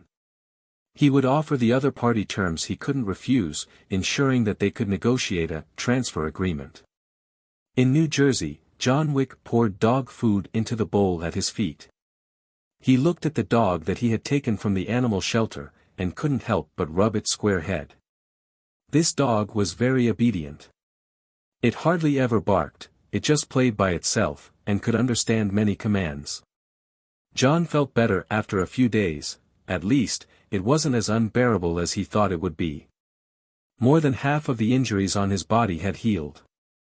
Only some of his wounds still hurt, but he was fully recovered within a week. After a simple breakfast, he went to the basement to clean up the broken pieces of concrete. Then, he slowly packed away the equipment and the Continental gold coins in the big case. Closing the case, he pushed it back into the hole and smoothed the floor over with cement again. However, he felt a little uneasy. What about next time? Could he really quit? It was late into the night when John leveled off the basement floor and began throwing a few large bags of garbage out the door so that the professional garbage collectors could take them away. He opened the door and had only taken a few steps outside, when 3 black cars drove over.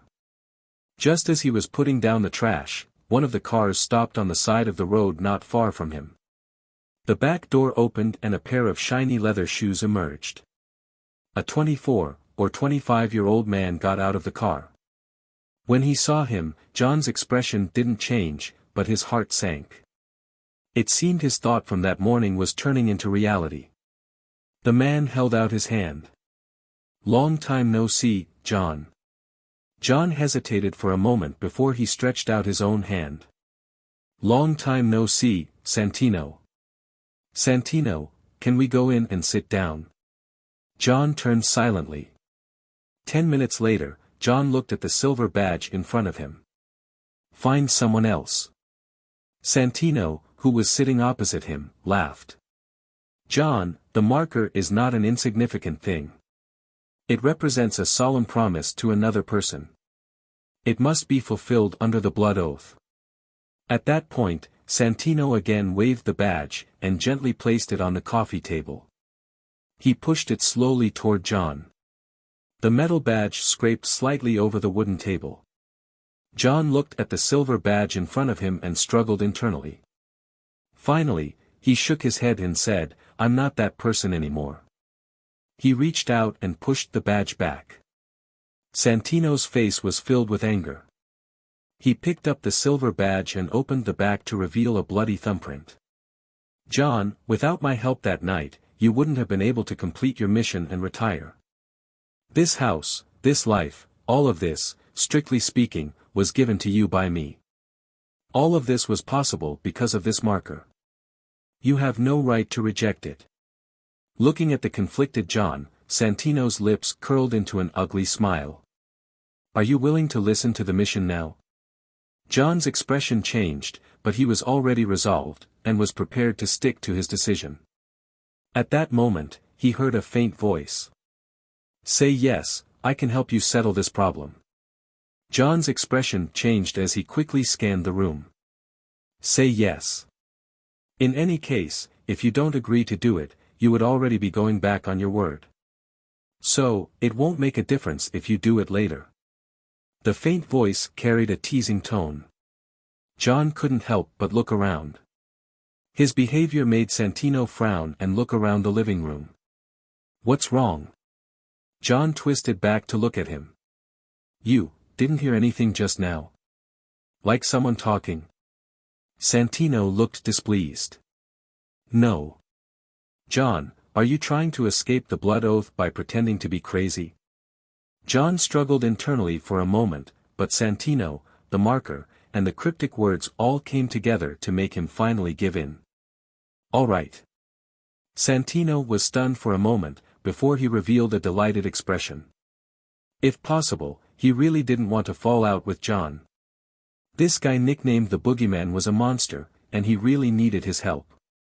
Now that John had agreed of his own volition, that was the best outcome. "I want you to kill someone," Santino said. What could John say? The thing he was best at was killing people. "Who?" "My sister," Santino said heavily. John's heart lurched. He hadn't expected that answer. 10 minutes later, Santino walked out of John's house and said goodbye to him with a smile. "I'll wait for your good news, John." John didn't say anything. He just nodded slightly and watched the 3 cars leave. Closing the door behind him, he walked back to the living room and scanned the area. "What do you want?" A dark figure emerged from the hallway on the other side of the bedroom. "I want everything of John Wick's." John narrowed his eyes and saw a mask peeking out from the shadows. It had a curled mustache, and the corners of the mouth were pulled up to form an eerie smile. A thought flashed through his mind, and he said in disbelief, "V." Luke looked at him with interest. "Did Winston tell you?" "Not many people in the Continental Hotel know that name." John quickly suppressed his shock. "What exactly do you want?" Luke chuckled. "Just like I said, I want John Wick. In other words, I want your name, appearance, and identity, to enter the Continental Hotel." John could no longer maintain his composure. "What do you want?" He had heard from Winston that this smiling man V had killed 126 veteran hitmen in one go and even left behind a statue that seemed to be of V himself as proof. After John, V was perhaps one of the most powerful killers out there. It was also for this reason that John had yet to make a move. Given V's rumored strength, it was unlikely John would have survived if he was ambushed. However, the other party came out just like that, and had no intention of hiding. Clearly, he wasn't here to kill John. Luke walked over to where Santino had sat earlier, and sat down. "Sit down. We can talk slowly. I'll give you an offer that you can't refuse." John sat down slowly. "What do you want?" A moment later, John exclaimed, "That's impossible."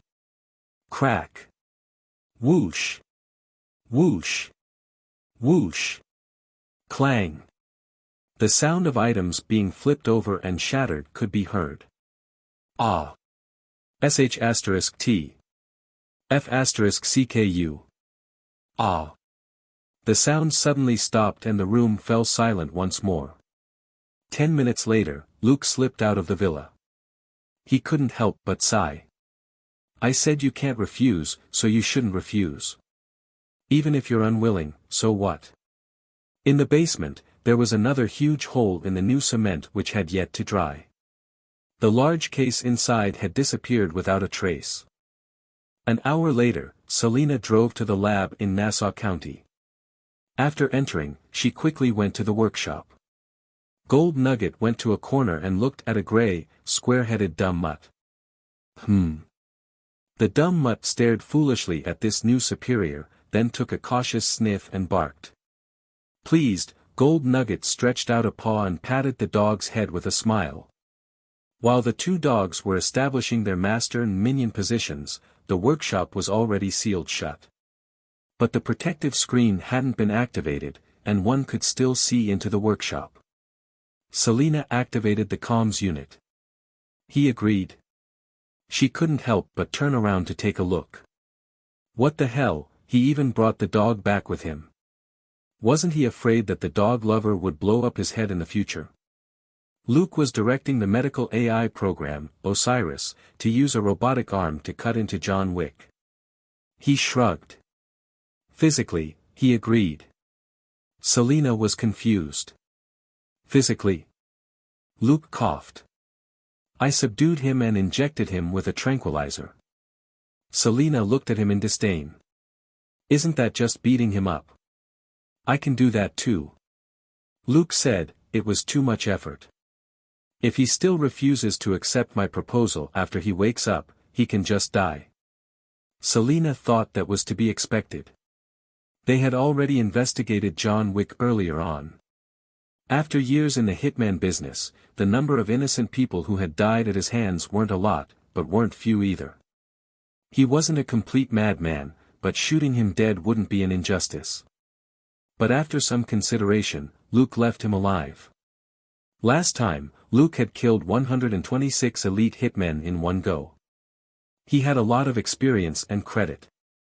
If John really went to the Continental Hotel to report V, he would automatically take the same role as the bartender, Weasel, in the slaughter of the hitmen previously. If more hitmen died after this, how the hotel dealt with John would have nothing to do with Luke. Luke wasn't a petty person. Just now, John had rejected Santino's assassination request because he wanted to live a peaceful life. If he chose to cooperate with Luke, he would become a completely different person and spend the rest of his life under a new identity. No one would ever look for him to kill people again. The two paths were there. It was up to John to decide whether he wanted the easy life or the painful death. As he watched the robotic arm work, Luke said to Selina, I'll be going to Rome in 2 days. Selina wasn't too surprised. So, when I'm free, I need to drive your car around New York. Luke said, Yep. I'll try my best to come back as soon as possible. You just have to pass by some police surveillance cameras. However, the torso part of the 1,000 Faces system hasn't been completed yet, the problem with body size hasn't been fixed. This will also be your first time pretending to be me, so it's fine not to do too much. Selina asked, what mission did John Wick accept this time, that he has to fly to Rome? Luke said, behind the Continental Hotel is the high table. Do you know that? Selina nodded. They had found some clues about the high table before, but not much. They only knew that the high table was similar to a board of directors, and the Continental Hotel was just one of the properties under the high table. The head of the Kimura family, one of the 12 seats at the high table, is dead. He left the seat to his elder daughter, Gianna D'Antonio. His younger son, Santino, wants the seat, and wants the boogeyman to kill his sister, said Luke. His sister will be holding a formal coronation ceremony in Rome in 5 days, after which she will receive official recognition from the other members of the high table. If Santino kills her after that happens, the other members will probably find trouble with him. It will be very difficult for him to become one of them if that happens. Selena pursed her lips. What sort of life is that? They don't hesitate to kill their families for power and money. Luke said, they're the bosses of the underworld, not politicians. The rules of their trade are far more relaxed than the law. The higher the position, the more power there is, and the less restrictions there are. Once they lose reverence for external forces and their own hearts, it's only a matter of time before they lose their humanity.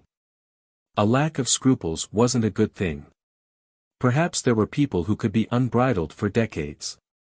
If they met a stronger and more unbridled person or group one day, they would die even quicker.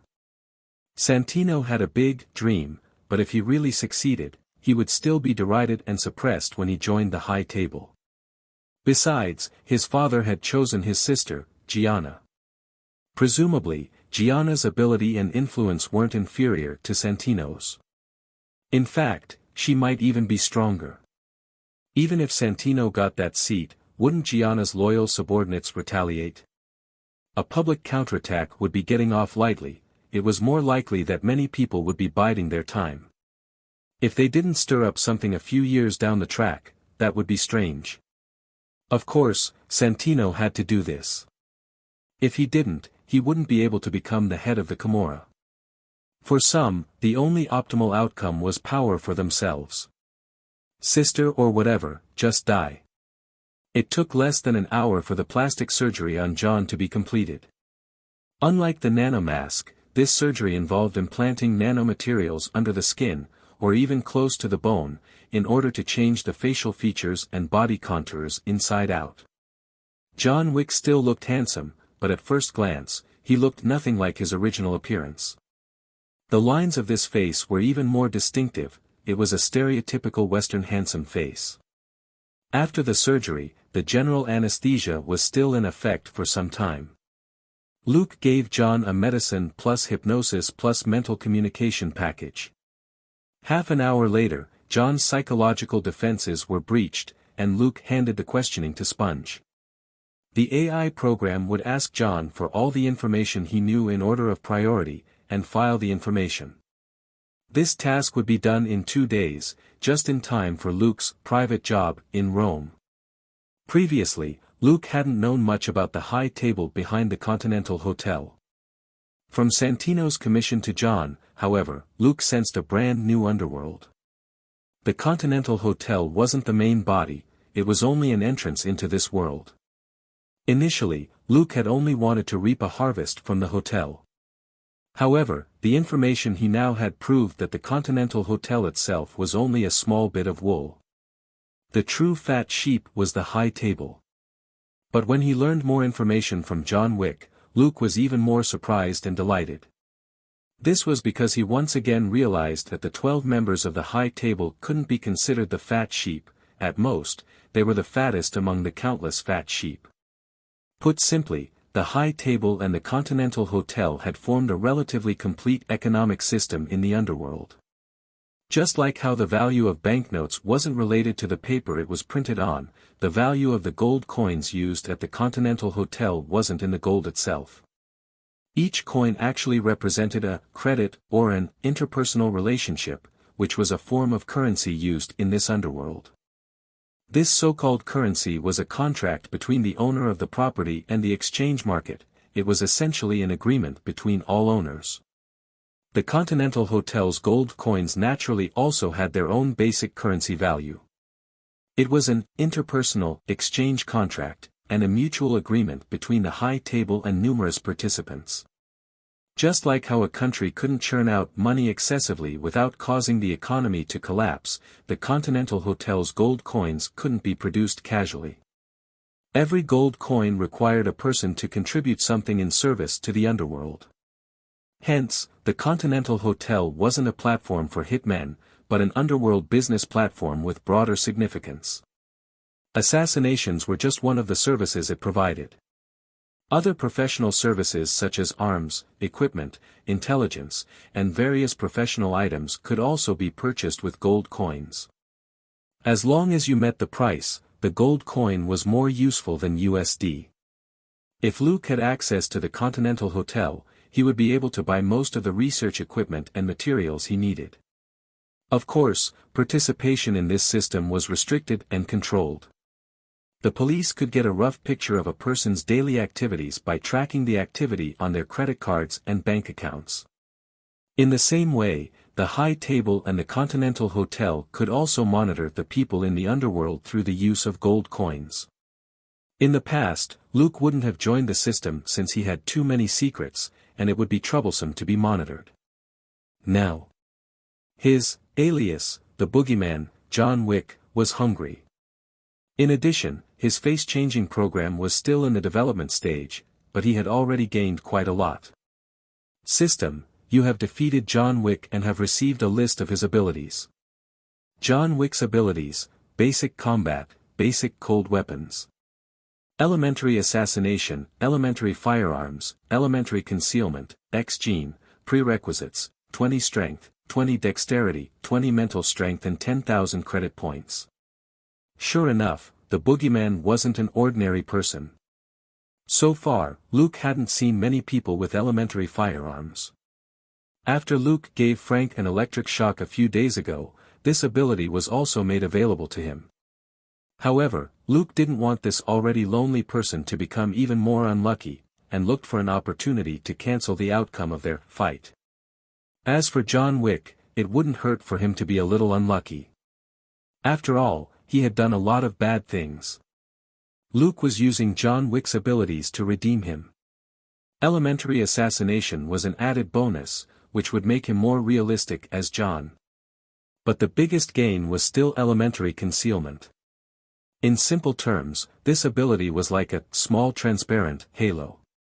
When in use, it could significantly reduce a person's sense of aura and presence so that they would be subconsciously ignored.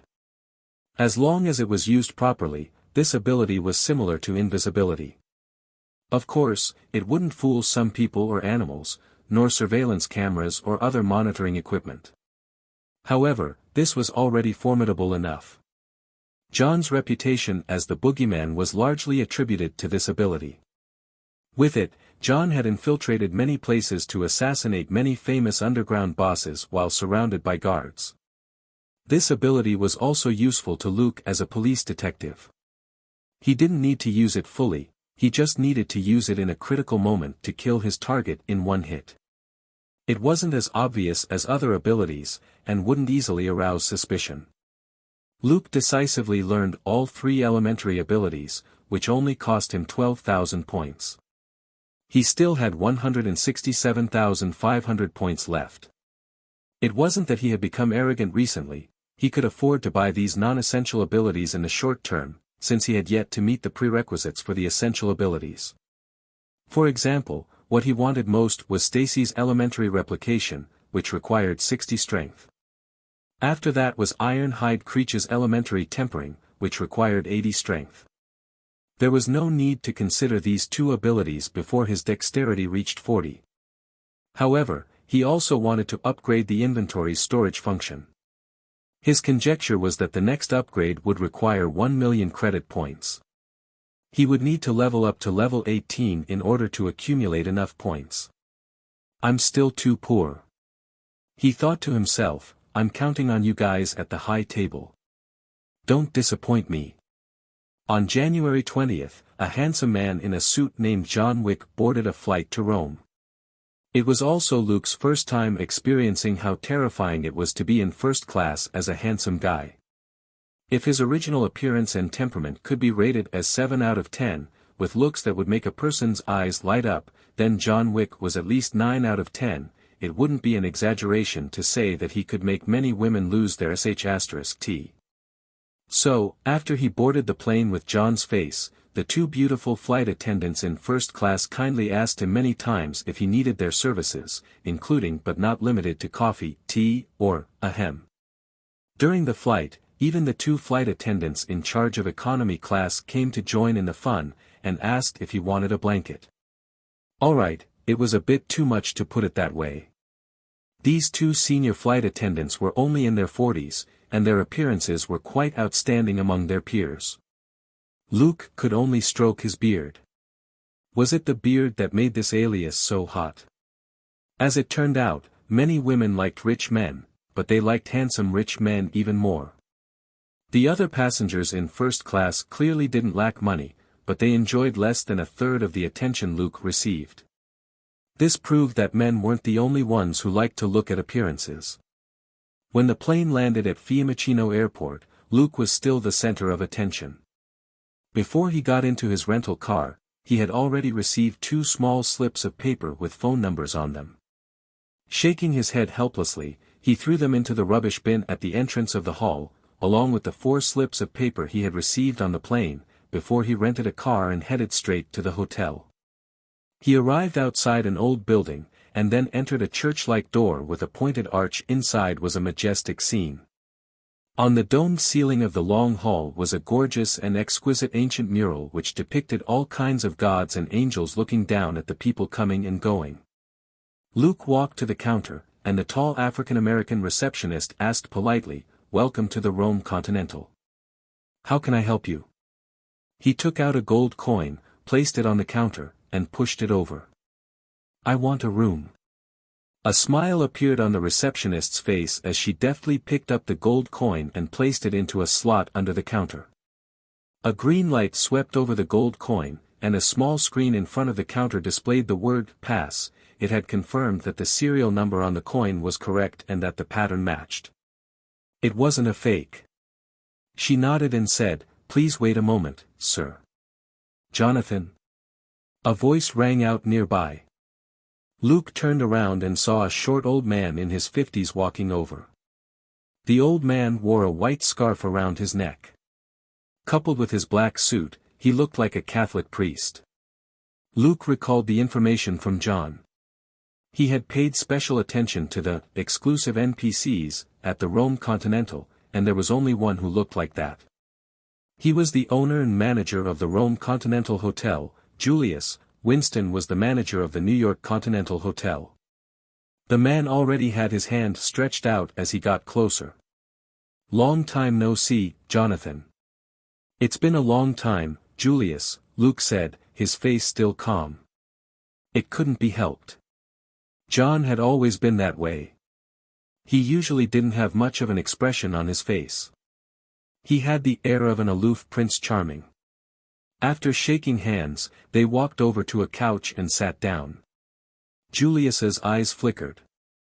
"I can't remember the last time you were in Rome." "I heard you retired." Luke said, "I did, before." Julius held his gaze. "Let me ask you a question. I hope you'll answer me honestly." Luke nodded. Julius leaned forward slightly. "Are you here for the Pope?" Luke leaned forward and shook his head. "No." Julius let out a long breath and relaxed. "That's good." As he spoke, he took out a room card from his pocket and handed it over. "Thank you for your honesty. Take this, you can stay in the best room here." Luke took it. "Thank you." "Enjoy your stay," said Julius. Luke didn't go to his room. Instead, he walked back to the front desk. "Is the sommelier here?" The receptionist smiled. "He's always here." Saying that, she raised her hand and pointed to a small door next to her. Luke walked in. There were rows of guns in the room. The firearms weren't densely packed together, but there were many types. There were quite a few models that were rare on the market, and there were even many modified products. A middle-aged man dressed in a black gown looked over from behind the counter. This was the so-called sommelier, who was actually a weapons master. A sommelier tasted and mixed drinks, while a weapons master judged and modified guns. The nature of the work was more or less similar. When he saw Luke, the sommelier smiled and bowed slightly. "Nice to see you again, Mr. Wick." Luke nodded. "Same here." But he couldn't help but sigh inwardly. Look at how well respected John was. He was recognized wherever he went. As a hitman, not only was he over the top, he was also stupidly handsome. If this guy didn't have elementary concealment, he would have been beaten to death long ago. But this was good. It worked in his favor right now. The thoughts flashed through Luke's mind as he spoke to the sommelier. 10 minutes later, the sommelier nodded. "They will be sent to your room tomorrow morning at 9 o'clock. Does the time suit?" Luke took out a roll of gold coins and put them on the counter. "That's all. Thank you for your service." The sommelier only glanced at the gold coins but didn't take it. He smiled and nodded. "You're welcome, Mr. Wick." Luke turned around. When he reached the door, he heard the sommelier's gentle voice. "Mr. Wick." He turned around, and the sommelier continued, "Please enjoy the feast." Luke smiled, nodded, and left. Then, based on John's information, Luke found the place which sold maps, and obtained a map of the D'Antonio estate. Finally, he ordered 4 suits from the tailor provided by the hotel, 2 for leisure and 2 for combat. One of the combat suits would be sent to his room at 9 o'clock tomorrow morning. He would collect the rest when he checked out. Luke had paid a lot of gold coins for everything, but he didn't feel sorry at all. In any case, they were John's, and Luke hadn't had to exert himself. Okay, subduing John had taken a little effort. Luke had basically never worn a suit before. This was a habit carried over from his previous life. In his previous life, he was just an ordinary clerk. Usually, he just wore a casual jacket and shirt to work. When he got home from work, he would change into a t-shirt and shorts. In winter, he would simply wear cotton pajamas. It was impossible for him to wear a suit when he went out to eat skewers with his friends and colleagues once in a while. Wearing casual clothes to work, then going out after work in a suit to eat skewers, wouldn't that be crazy? After being reborn in this world, there was basically no need for him to wear a suit before he went to high school. When he became a police officer, he wore a uniform, and after his life as a detective began, he never bothered with this issue anymore. It wasn't until John Wick appeared that he realized that these so-called thugs in suits were still very flashy. The suit that he had just ordered was a special product. It definitely wasn't the kind that would rip and reveal his underwear. For a moment, he looked forward to tomorrow's operation. It was evening by the time he was done. He wasn't the real John Wick. There wasn't much danger in carrying out this mission. He wanted to take this opportunity to tour Rome. He had to return to New York immediately after the mission tomorrow. It was Selena's first time pretending to be him, and he couldn't stay here for too long. He rented a car from the hotel and drove through the streets of Rome. He hurriedly visited the Colosseum and the Mouth of Truth. He wasn't interested in the Trevi Fountain, but the salon where Audrey Hepburn got her famous hairdo was said to be next to it. Of course, the salon wasn't there, which disappointed Luke. Finally, as night fell, he sat in the Piazza di Spagna under the Trinita dei Monti. When night fell, the pool in the square sprayed out water in all shapes and sizes amidst colorful lights. There were still many tourists here.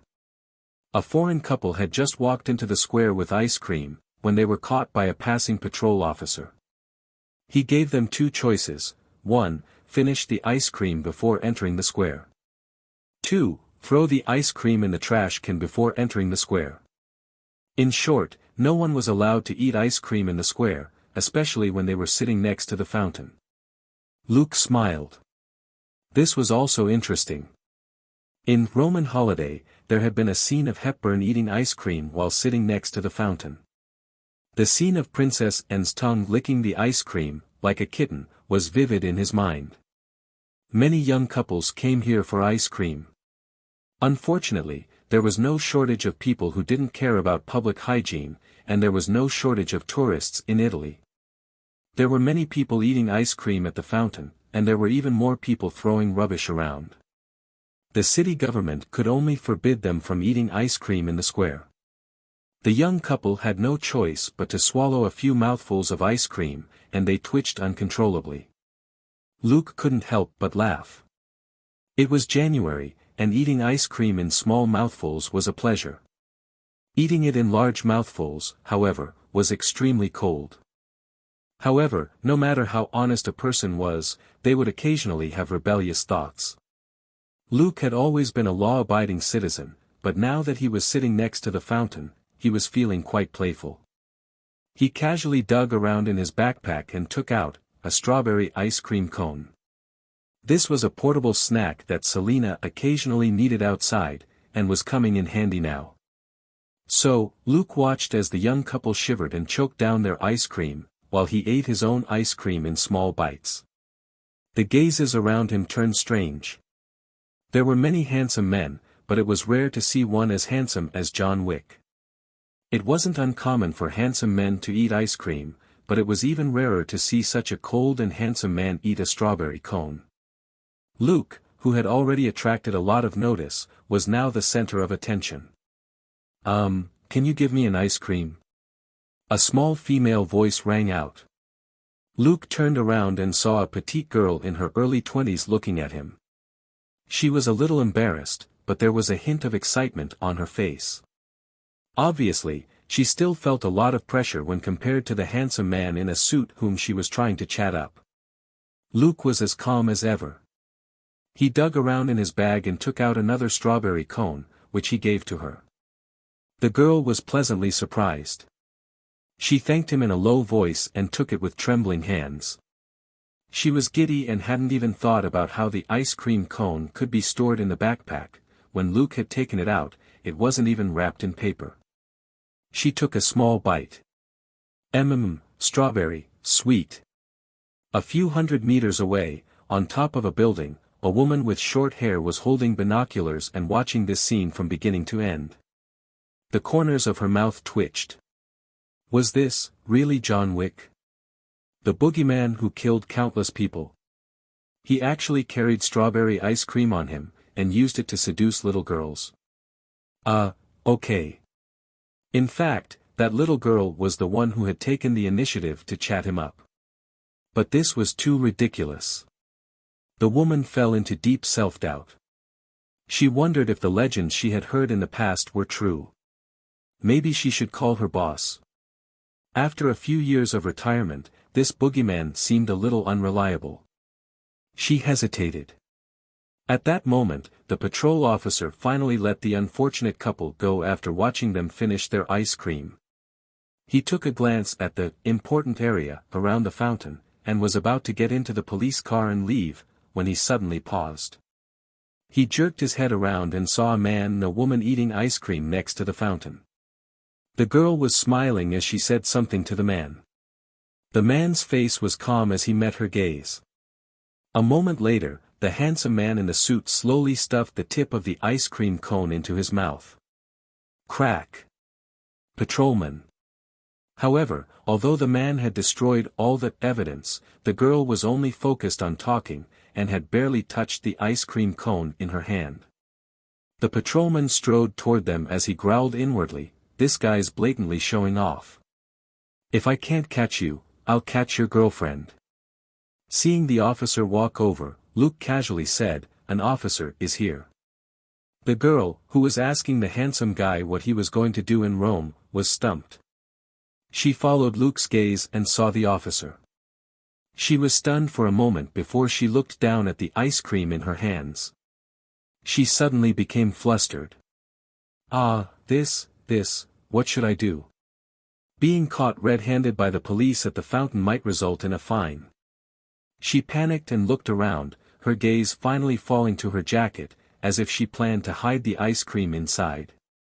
Luke, who was slightly obsessed with cleanliness, couldn't help but sweat when he thought of the sticky mess that would make of her clothes in winter. He could only say, "Give me your hand. Let me do a little magic trick for you." The girl, huh? She obediently placed her hands in front of him. Luke said, "The one with the ice cream." The girl immediately withdrew her left hand.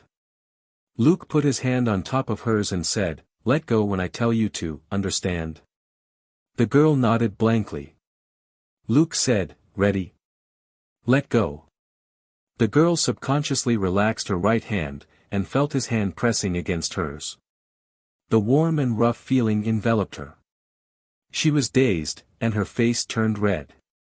Not with shyness, but excitement. This handsome man actually made a move. She was so blessed. For a moment, she forgot everything, and didn't even notice the patrol officer who came over. The officer lowered his head and focused on the two palms that were pressed together. "Food is prohibited here, especially ice cream. Violators will be fined 10 to 50 euros. Luke slowly moved his hand away, stood up, and nodded at the girl. "Good night." He then nodded at the patrol officer. "Good night to you too." With that, he walked away. "Patrolman, good night." He hadn't expected this person to abandon his girlfriend. He looked down at the girl's right hand. It was empty. The girl also stood up. Wait, what's your name?" she shouted as she chased after Luke. The patrol officer scratched his head. "That's not right."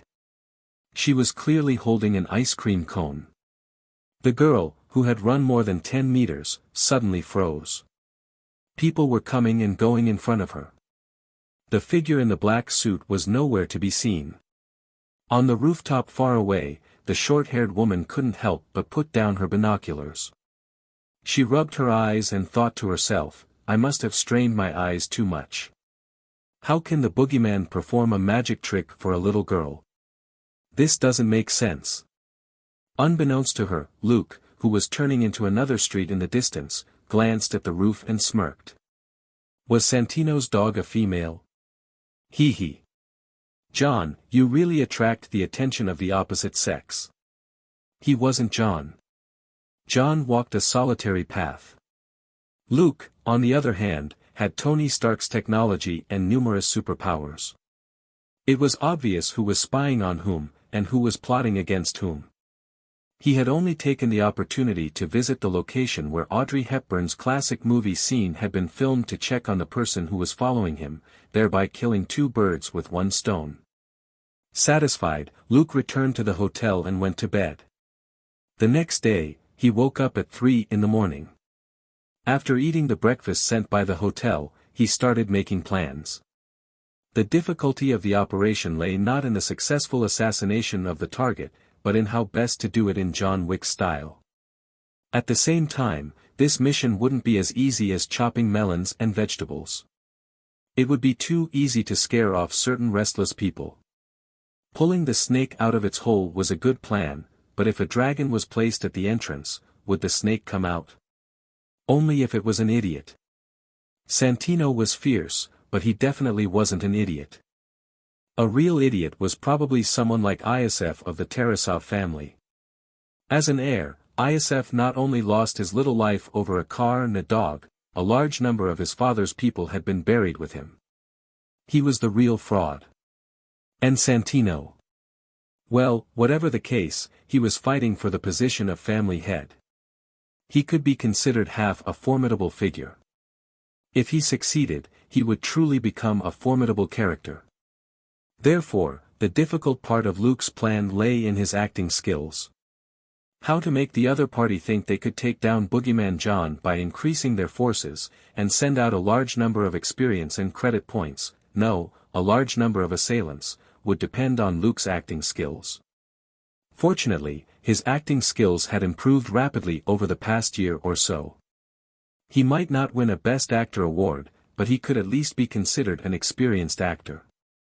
It wouldn't be hard to act like he was in imminent peril and could drop dead after just a few more moves. However, he would need plenty of professional blood bags and makeup props. If necessary, he could pretend to be injured. Of course, it was impossible for him to really be injured, much less leave behind a single drop of his own blood, since that could be used in testing. There were records of John's blood, fingerprints, and iris scans at the Continental Hotel. As long as they matched, this boogeyman alias would be reimbursed. It was like Luke always said, be prepared. Safety first. In the evening, Luke checked his gear in his room before he put on a black shirt and clipped on a necktie. The 2 Glock pistols were also in their holsters. The advantage of this gun was that it was fast, steady, and had enough bullets. It was more practical than other pistols for killing ordinary unprotected criminals. He picked up his suit from the bed and put it on. After tidying himself up in front of the mirror, he turned and looked around. The man in the mirror had his longish hair slicked back with hairspray. He wore a brand new black suit and shiny leather shoes. Satisfied, Luke nodded. This was an example of a proper man. He grabbed the flat bag on the table, slung it over his shoulder, and pushed the door open. When he drove away, a woman with short hair looked at the car's tail lights, took out her phone, and sent a message, "The boogeyman is headed to the location." Far away in America, Santino opened the message and looked at it. He put away his phone and silently stared at the sculpture in front of him. He took a deep breath. Boogeyman, don't disappoint me. The car drove for over 40 minutes at night and stopped beside a mountain road. Luke got out of the car with his bag and quickly went up the mountain, quickly disappearing into the darkness. The D'Antonio family estate was located on a gentle slope. The main building was an ancient castle built on the hillside. It had been modified and expanded to become the ancestral estate of the D'Antonio family. According to tradition, the coronation ceremony of the new family head would be held on this special ancestral land. As a historical site, the part of the D'Antonio estate which the ancient castle sat on still existed. Especially the catacombs. Not only did the D'Antonio family not destroy them, they even invested a considerable amount of money into preserving them. After all, this was an ancient site. It represented the long history and ancient honor of the D'Antonio family, at least, that was what the D'Antonio family felt.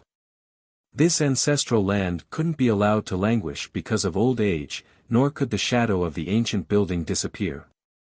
The more ancient parts that were destroyed, the worse the damage would be, and the history of the D'Antonio family would become a joke. Although there weren't many historical blueprints of this ancient castle, the Continental Hotel still had them. Using the route he had marked out on the blueprint, Luke quickly climbed the hill and cut through gaps between the buildings until he reached a small door in a remote area. This was a safe place where the master of the castle had stayed during ancient battles. The family could wait here as their knights fought the enemy, and could slowly decide whether to fight to the death or turn around and escape through the catacombs.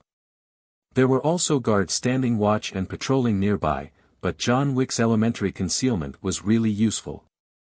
Luke slipped through the shadows.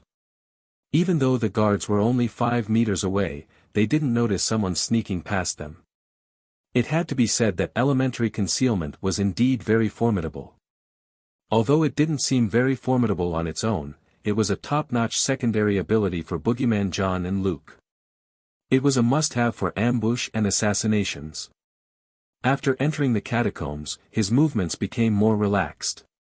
There was only a small amount of necessary lighting here.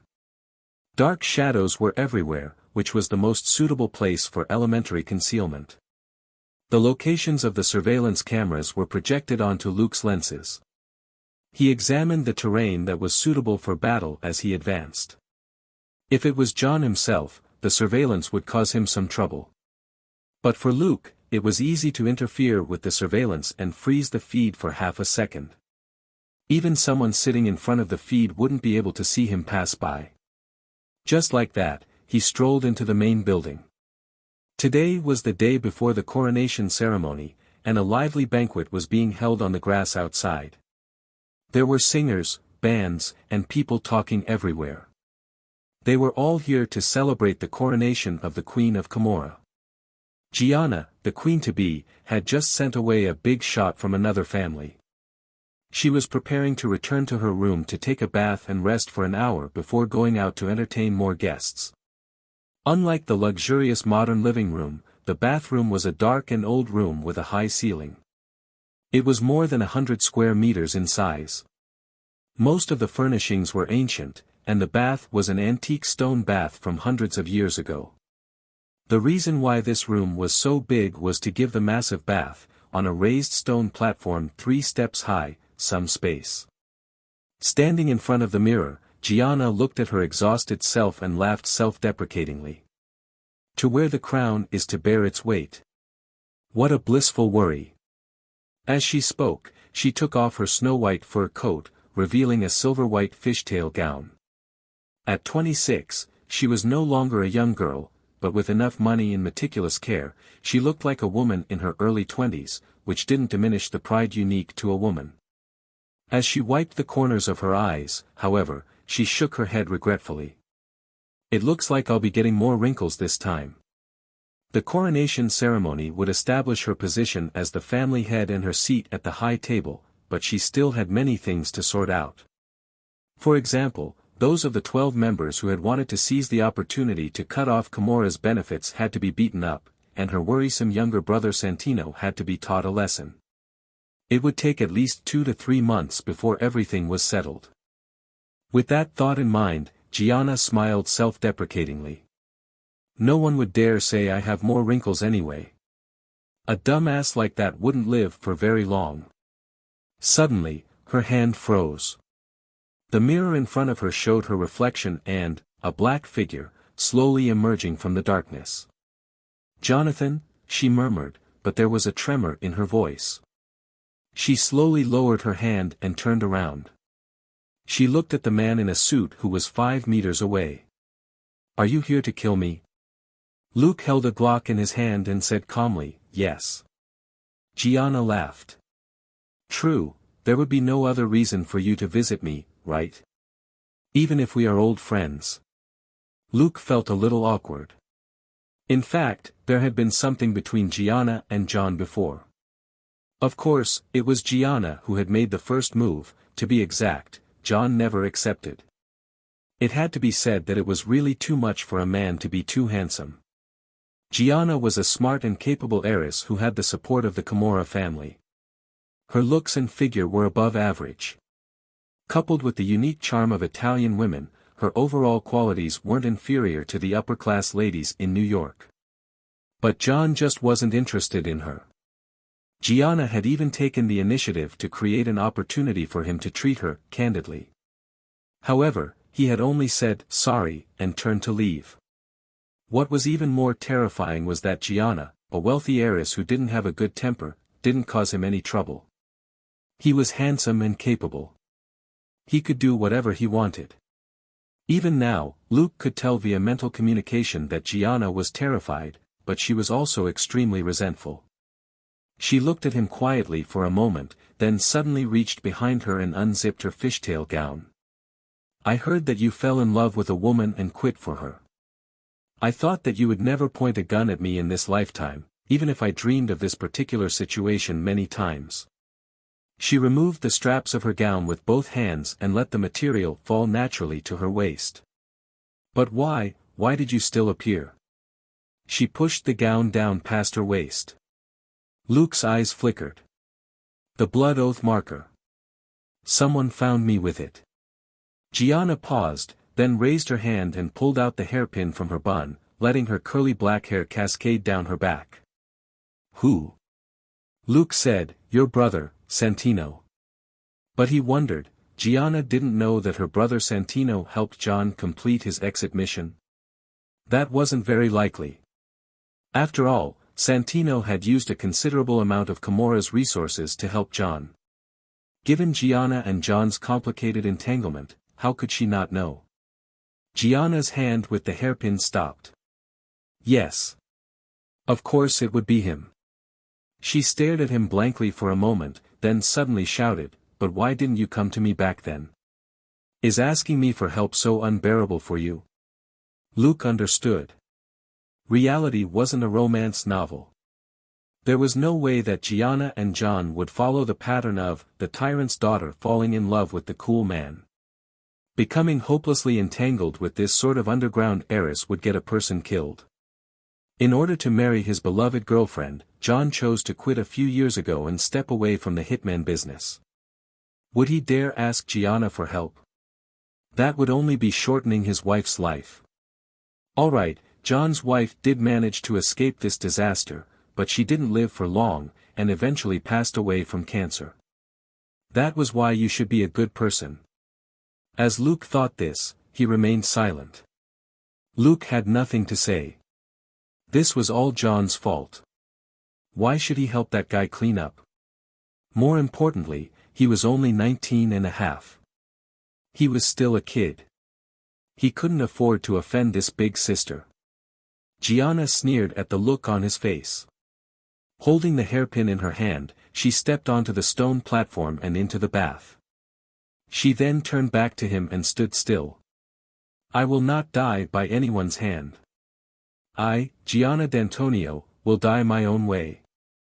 As she spoke, she held the hairpin in her right hand and cut her left wrist. Dark red blood instantly gushed out. Luke said, actually, we can still discuss it. Gianna froze. What? Luke was deep in thought. What if I'm willing to help you kill Santino? Gianna was stunned for a few seconds before she asked in disbelief, really? Really? Luke nodded helplessly. Gianna was silent for a moment. Then, she smiled and lunged at him. You still don't want me to die, do you? Luke gripped her left hand and said, before we discuss this, shouldn't we stop the bleeding?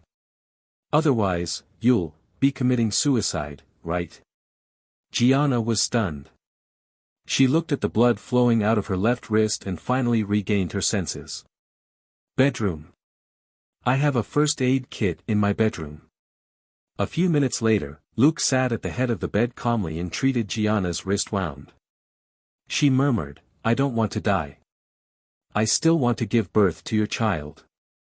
I want him to be the next head of the family. Then, I can travel the world with you. Save it, big sister. Luke chuckled inwardly. Gianna had lost too much blood, which was causing her to fade in and out of consciousness. This woman was really fierce. She used the hairpin to cut open her wrist artery, but was still able to chatter at him for a long time. Of course, her condition wasn't life-threatening. At most, she would be weak for a day or two. She was just seizing the opportunity to confess to a certain cold and handsome man. But I'm really just a kid. Luke was helpless. 10 minutes later, a tall and strong African-American man entered the bedroom. He looked at the two of them and was a little embarrassed. John, are you working? Luke had crossed his legs in an armchair and was reading a book. Gianna was lying on the sofa beside him in a nightgown. Luke said, yes. The African man asked, is it going well? Luke closed the book in his hand and placed it on the coffee table. That depends on what Gianna wants, Cashin. Cashin, the African-American man, froze. He looked at Gianna, who was reclining. My lady. Gianna held out a hand. Help me up. Luke wanted to roll his eyes, but John wouldn't have such an expression. Thus, he silently reached out and helped her up. In the end, the woman shot him a resentful look, extremely displeased with the distance he put between them as he helped her up. Luke said, can we get down to business? I'm afraid we don't have much time left. Gianna gave him a hard look. Tell me, and I'll listen. Cashin will cooperate fully with you. Even with Cashin's calm temperament, he couldn't help but scratch his head. It was over. It looked like this young miss of his was going to be stupid again. Is the boogeyman someone you can have? You didn't suffer enough last time. An hour later, Luke walked out of the side door of the main building and entered the neatly manicured lawn. The lawn was filled with guests. Some of them walked back and forth, looking for an opportunity to network. Some gathered around to chat loudly, while others hid in the corners and whispered. Luke stopped at the fountain in the center of the lawn. Cassian approached from not far away, his eyes flashing with anticipation. "John," he called out. Luke tilted his head. "Cassian. Cassian, long time no see. What are you doing here?" Luke said, "I'm working." Many people around them heard their conversation. As Gianna's personal guard and trusted aide, Cassian was the center of attention. Hearing his conversation with Luke, many people were curious. Social class didn't make a difference when it came to the art of spectating. The most important thing was, it had nothing to do with them. But the next moment, these people regretted it. Cassian's expression changed drastically. "Are you here to kill Gianna?" The people who were talking quietly suddenly stopped. The people who were watching also stopped breathing and their hearts skipped a beat. "Kill Gianna? Which Gianna? Could it be that Gianna?" Seeing Cassian's face turn even darker, the onlookers had a bad feeling. Before they could react, Luke and Cassian, who were 5 meters apart, moved simultaneously. The two of them reached for their guns almost at the same time. The difference was that Cassian's gun was in his holster, while Luke's was under his armpit. Cassian's hand was closer to the holster and he was in a more convenient pose, so he should have been faster. However, the two of them pulled out their guns at almost the same time. Pa! Pa! Pa! Pa! Pa! A series of gunshots rang out. They were both hit simultaneously at close range at the same time, and their bodies jerked as they stumbled backward. Both of them looked extremely pained. Cassian snarled, "It's an assassin. Kill him." The 4 guards who were patrolling nearby lunged without hesitation. At the same time, they took out their guns. Luke rolled over the ground with great difficulty and ran away. Pa! Pa! Pa! Pa! Pa! Bullets chased after him but didn't hit him. The crowd finally regained their senses and scattered. Luke disappeared into the crowd. Cassian, who had just gotten up from the ground, saw this scene and cursed in his heart. F***ck. This guy was still so strong. Initially, he wanted to use this opportunity to test the skills of the boogeyman who had been retired for more than 4 years. Only now did he realize that even though this was just a show, the other party was still very strong. The fact that John had drawn the gun from under his arm and still matched Cassian's speed was proof enough. As the thoughts raced through his mind, Cassian also got up. As he ran toward the main building, he shouted into his comms, "The assassin is heading in a southwest direction. It's very likely he wants to escape through the catacombs. Lucio, Frenan, take Team 4 and Team 5, and go and kill this damned guy. All other teams, pull back and protect the main building so that he can't hide and double back." At that moment, the lawn was in a state of chaos. Guests were running in all directions to hide and there were occasional gunshots. Among the hundreds of guests, 7 or 8 men had their heads split open, and had died on the spot. Even though these people had bodyguards around them, they still couldn't escape death. The deaths of these people caused even greater chaos. Vittorio is dead. Quesapi is dead. Alessio is also dead. At the same time, Cassian, who had run to the bedroom in the main building, opened the door. Looking at the large pool of blood on the pillow and Gianna, he roared, "Gianna!"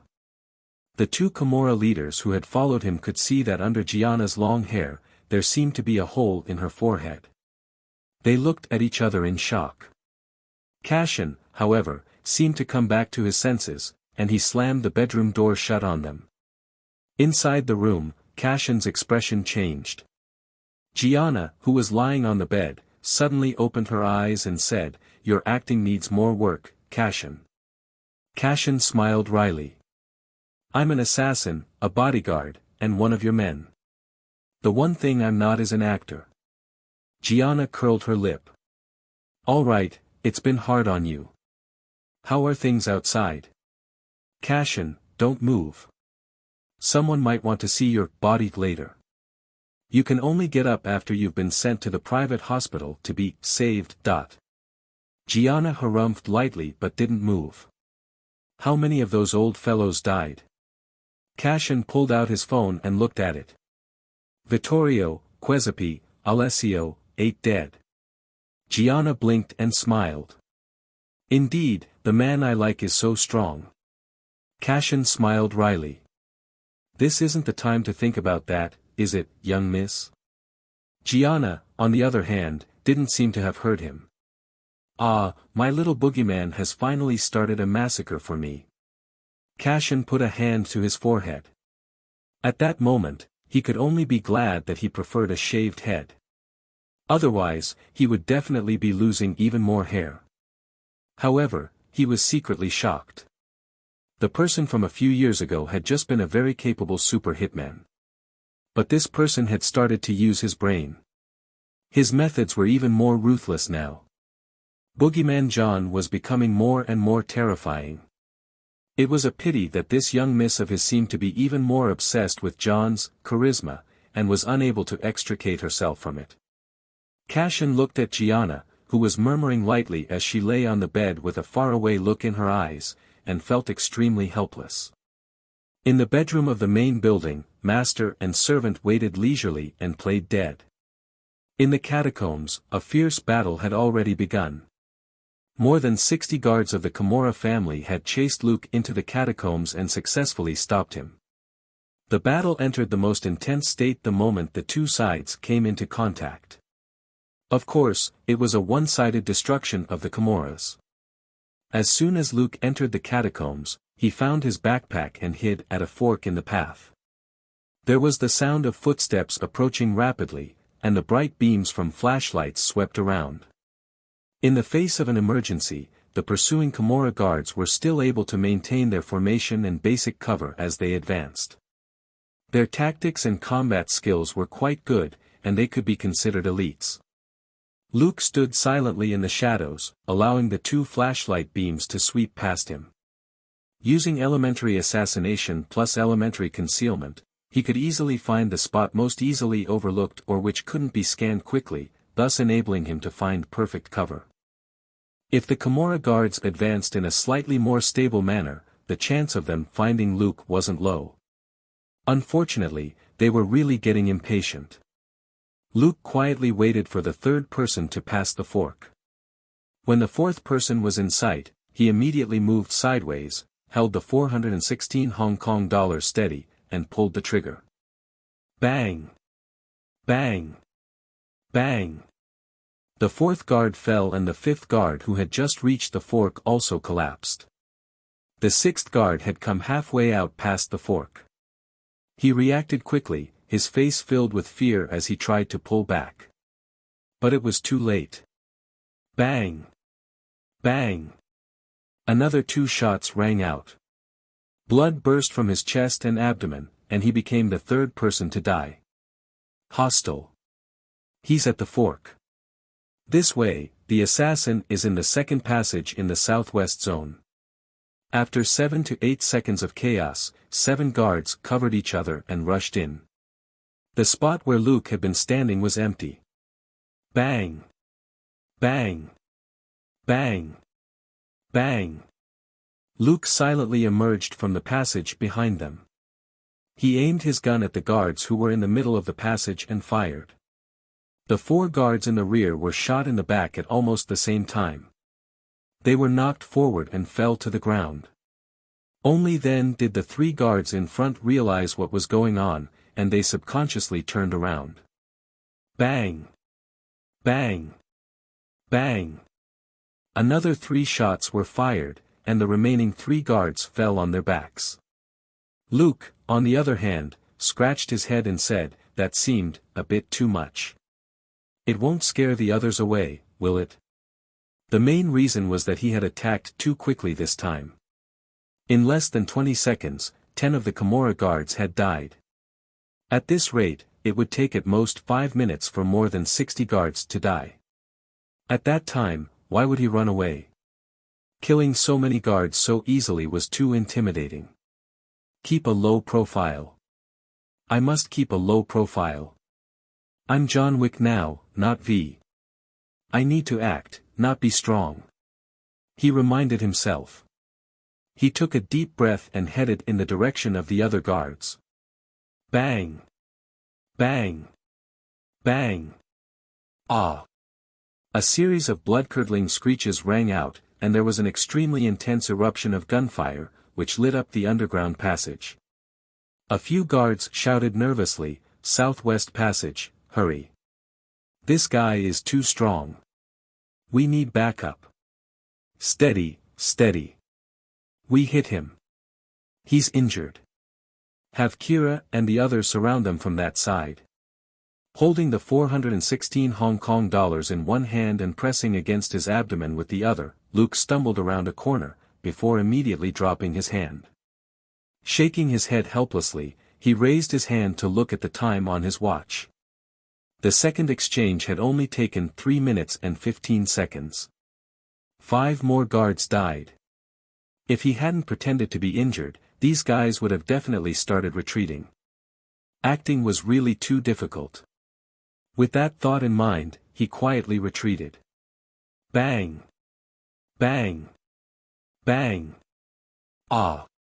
While the remaining half of the guards were still panicking, Luke ambushed the reinforcements 30 meters away. He stood on a crossbeam in the catacombs and looked down silently. For in a group of guards had already walked past under him. The 5th guard suddenly wiped his face with his hand and looked at the blood on his fingertips. He suddenly screamed and looked up. Above. Bang!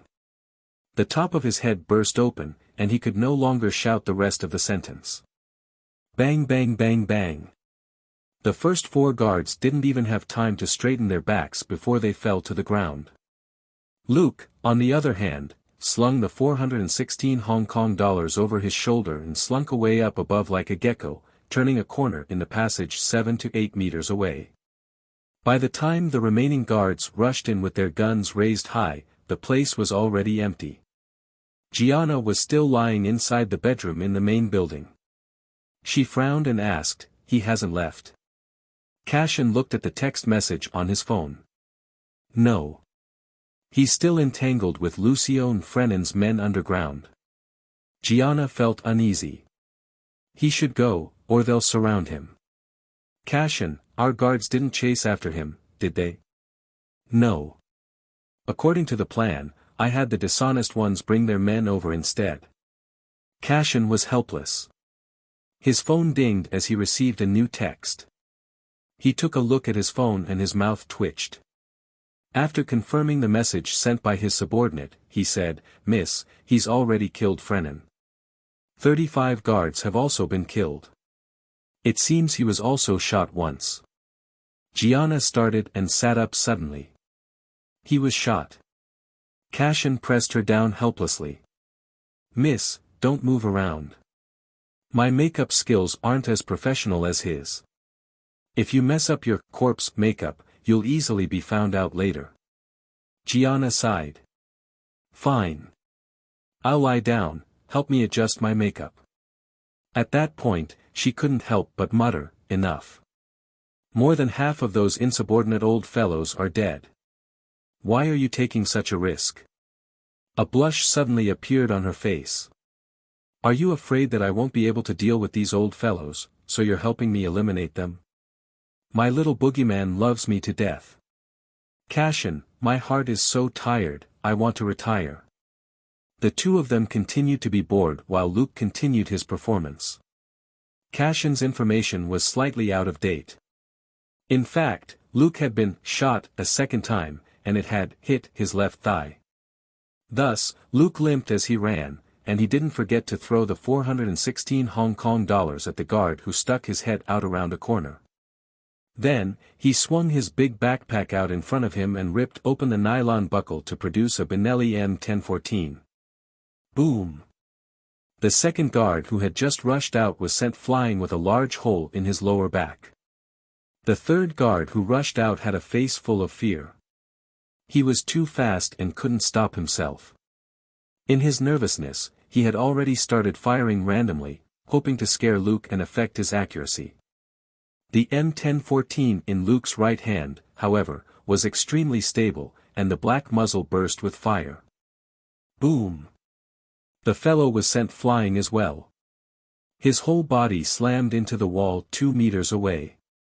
He slowly slid down, leaving a large bloody smear on the wall. The hurried footsteps in the passage paused, turning into short, rustling steps. Luke curled his fingers around the large backpack and rebuckled it. Still limping, he quickly made his way to another fork in the passage not far away, and couldn't help but mutter in his heart, "I'm already limping. Come on, hurry up and call the remaining 2 teams over to take me down." Of the more than 60 Kimura guards that had charged into the basement, only 20 or so remained. That's not enough. I haven't been injured enough. Luke thought to himself. If he didn't act more pitifully, these guards would definitely withdraw. In less than 10 minutes, 40 of their companions had died. Only those with abnormal brains wouldn't be afraid. Fortunately, the half of the team whom he had let off just now did their part. They used the comms to let the only 2 full teams left know that the assassin was injured in his lower abdomen and left leg, and he was headed toward the underground exit in the southwest to escape. They had to stop him. Luke listened to their conversation through his wireless earpiece as he headed toward the last 2 teams with sharp nose and elementary sound wave. The 2 sides approached from 2 passageways at a 90-degree angle. In the end, Luke picked up his pace and ran ahead of them. Of course, he was limping again. Not only did he have to send them off, he also had to do it with a limp.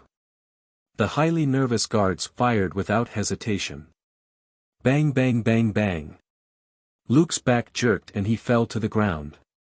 Then, he struggled and rolled into a corner. The guards perked up.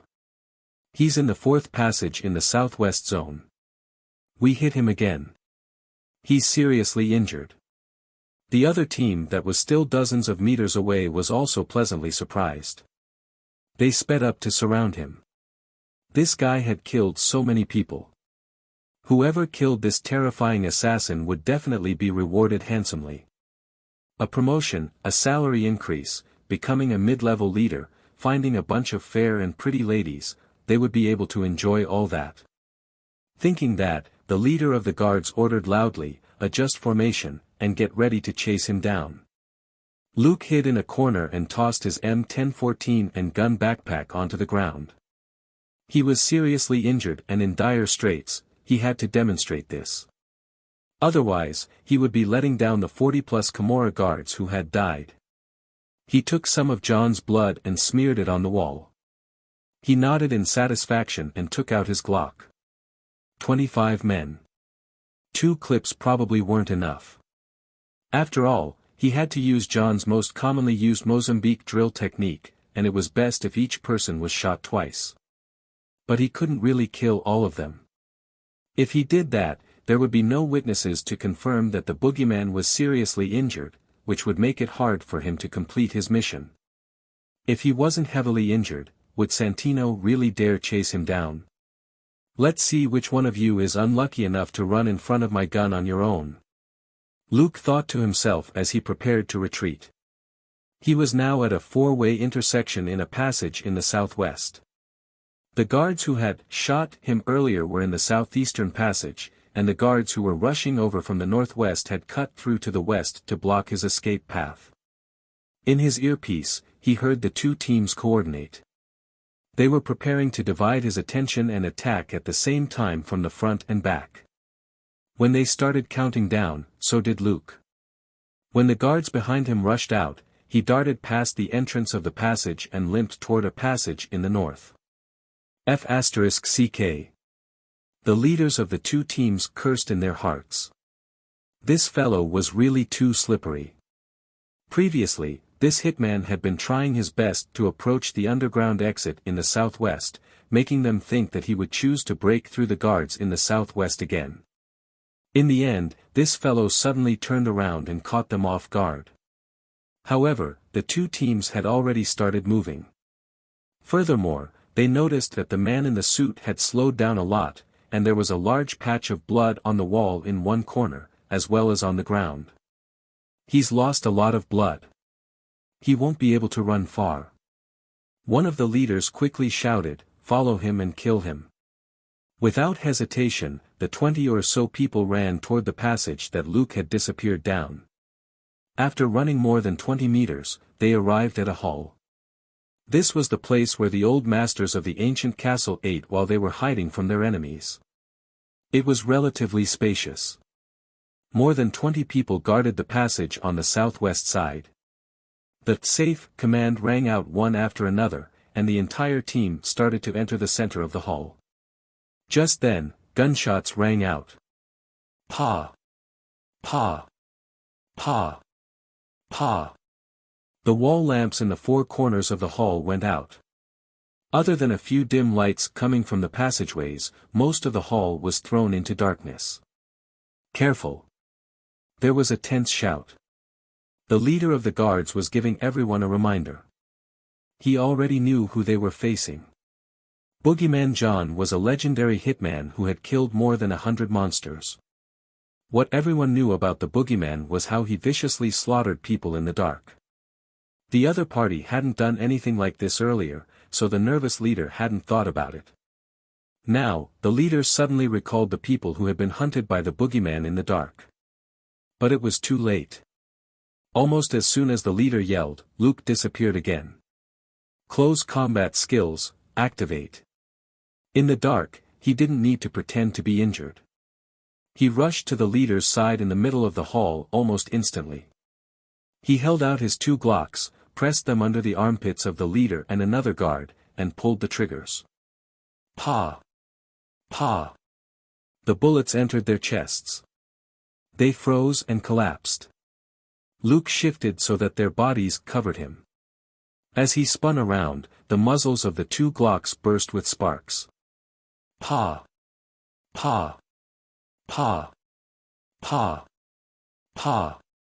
A storm of gunshots resounded in the hall, followed by a series of screams. The guards were tense after their leader's warning. When they heard the gunshots, they retreated in terror and pressed themselves against the wall to try and avoid being hit by stray bullets in the hall. However, the bullets followed them closely, killing the guards closest to the passageway first, and then the guards who were retreating in all directions. Although this hall wasn't small, it was still just an ancient temporary shelter, and only about 30 square meters in size.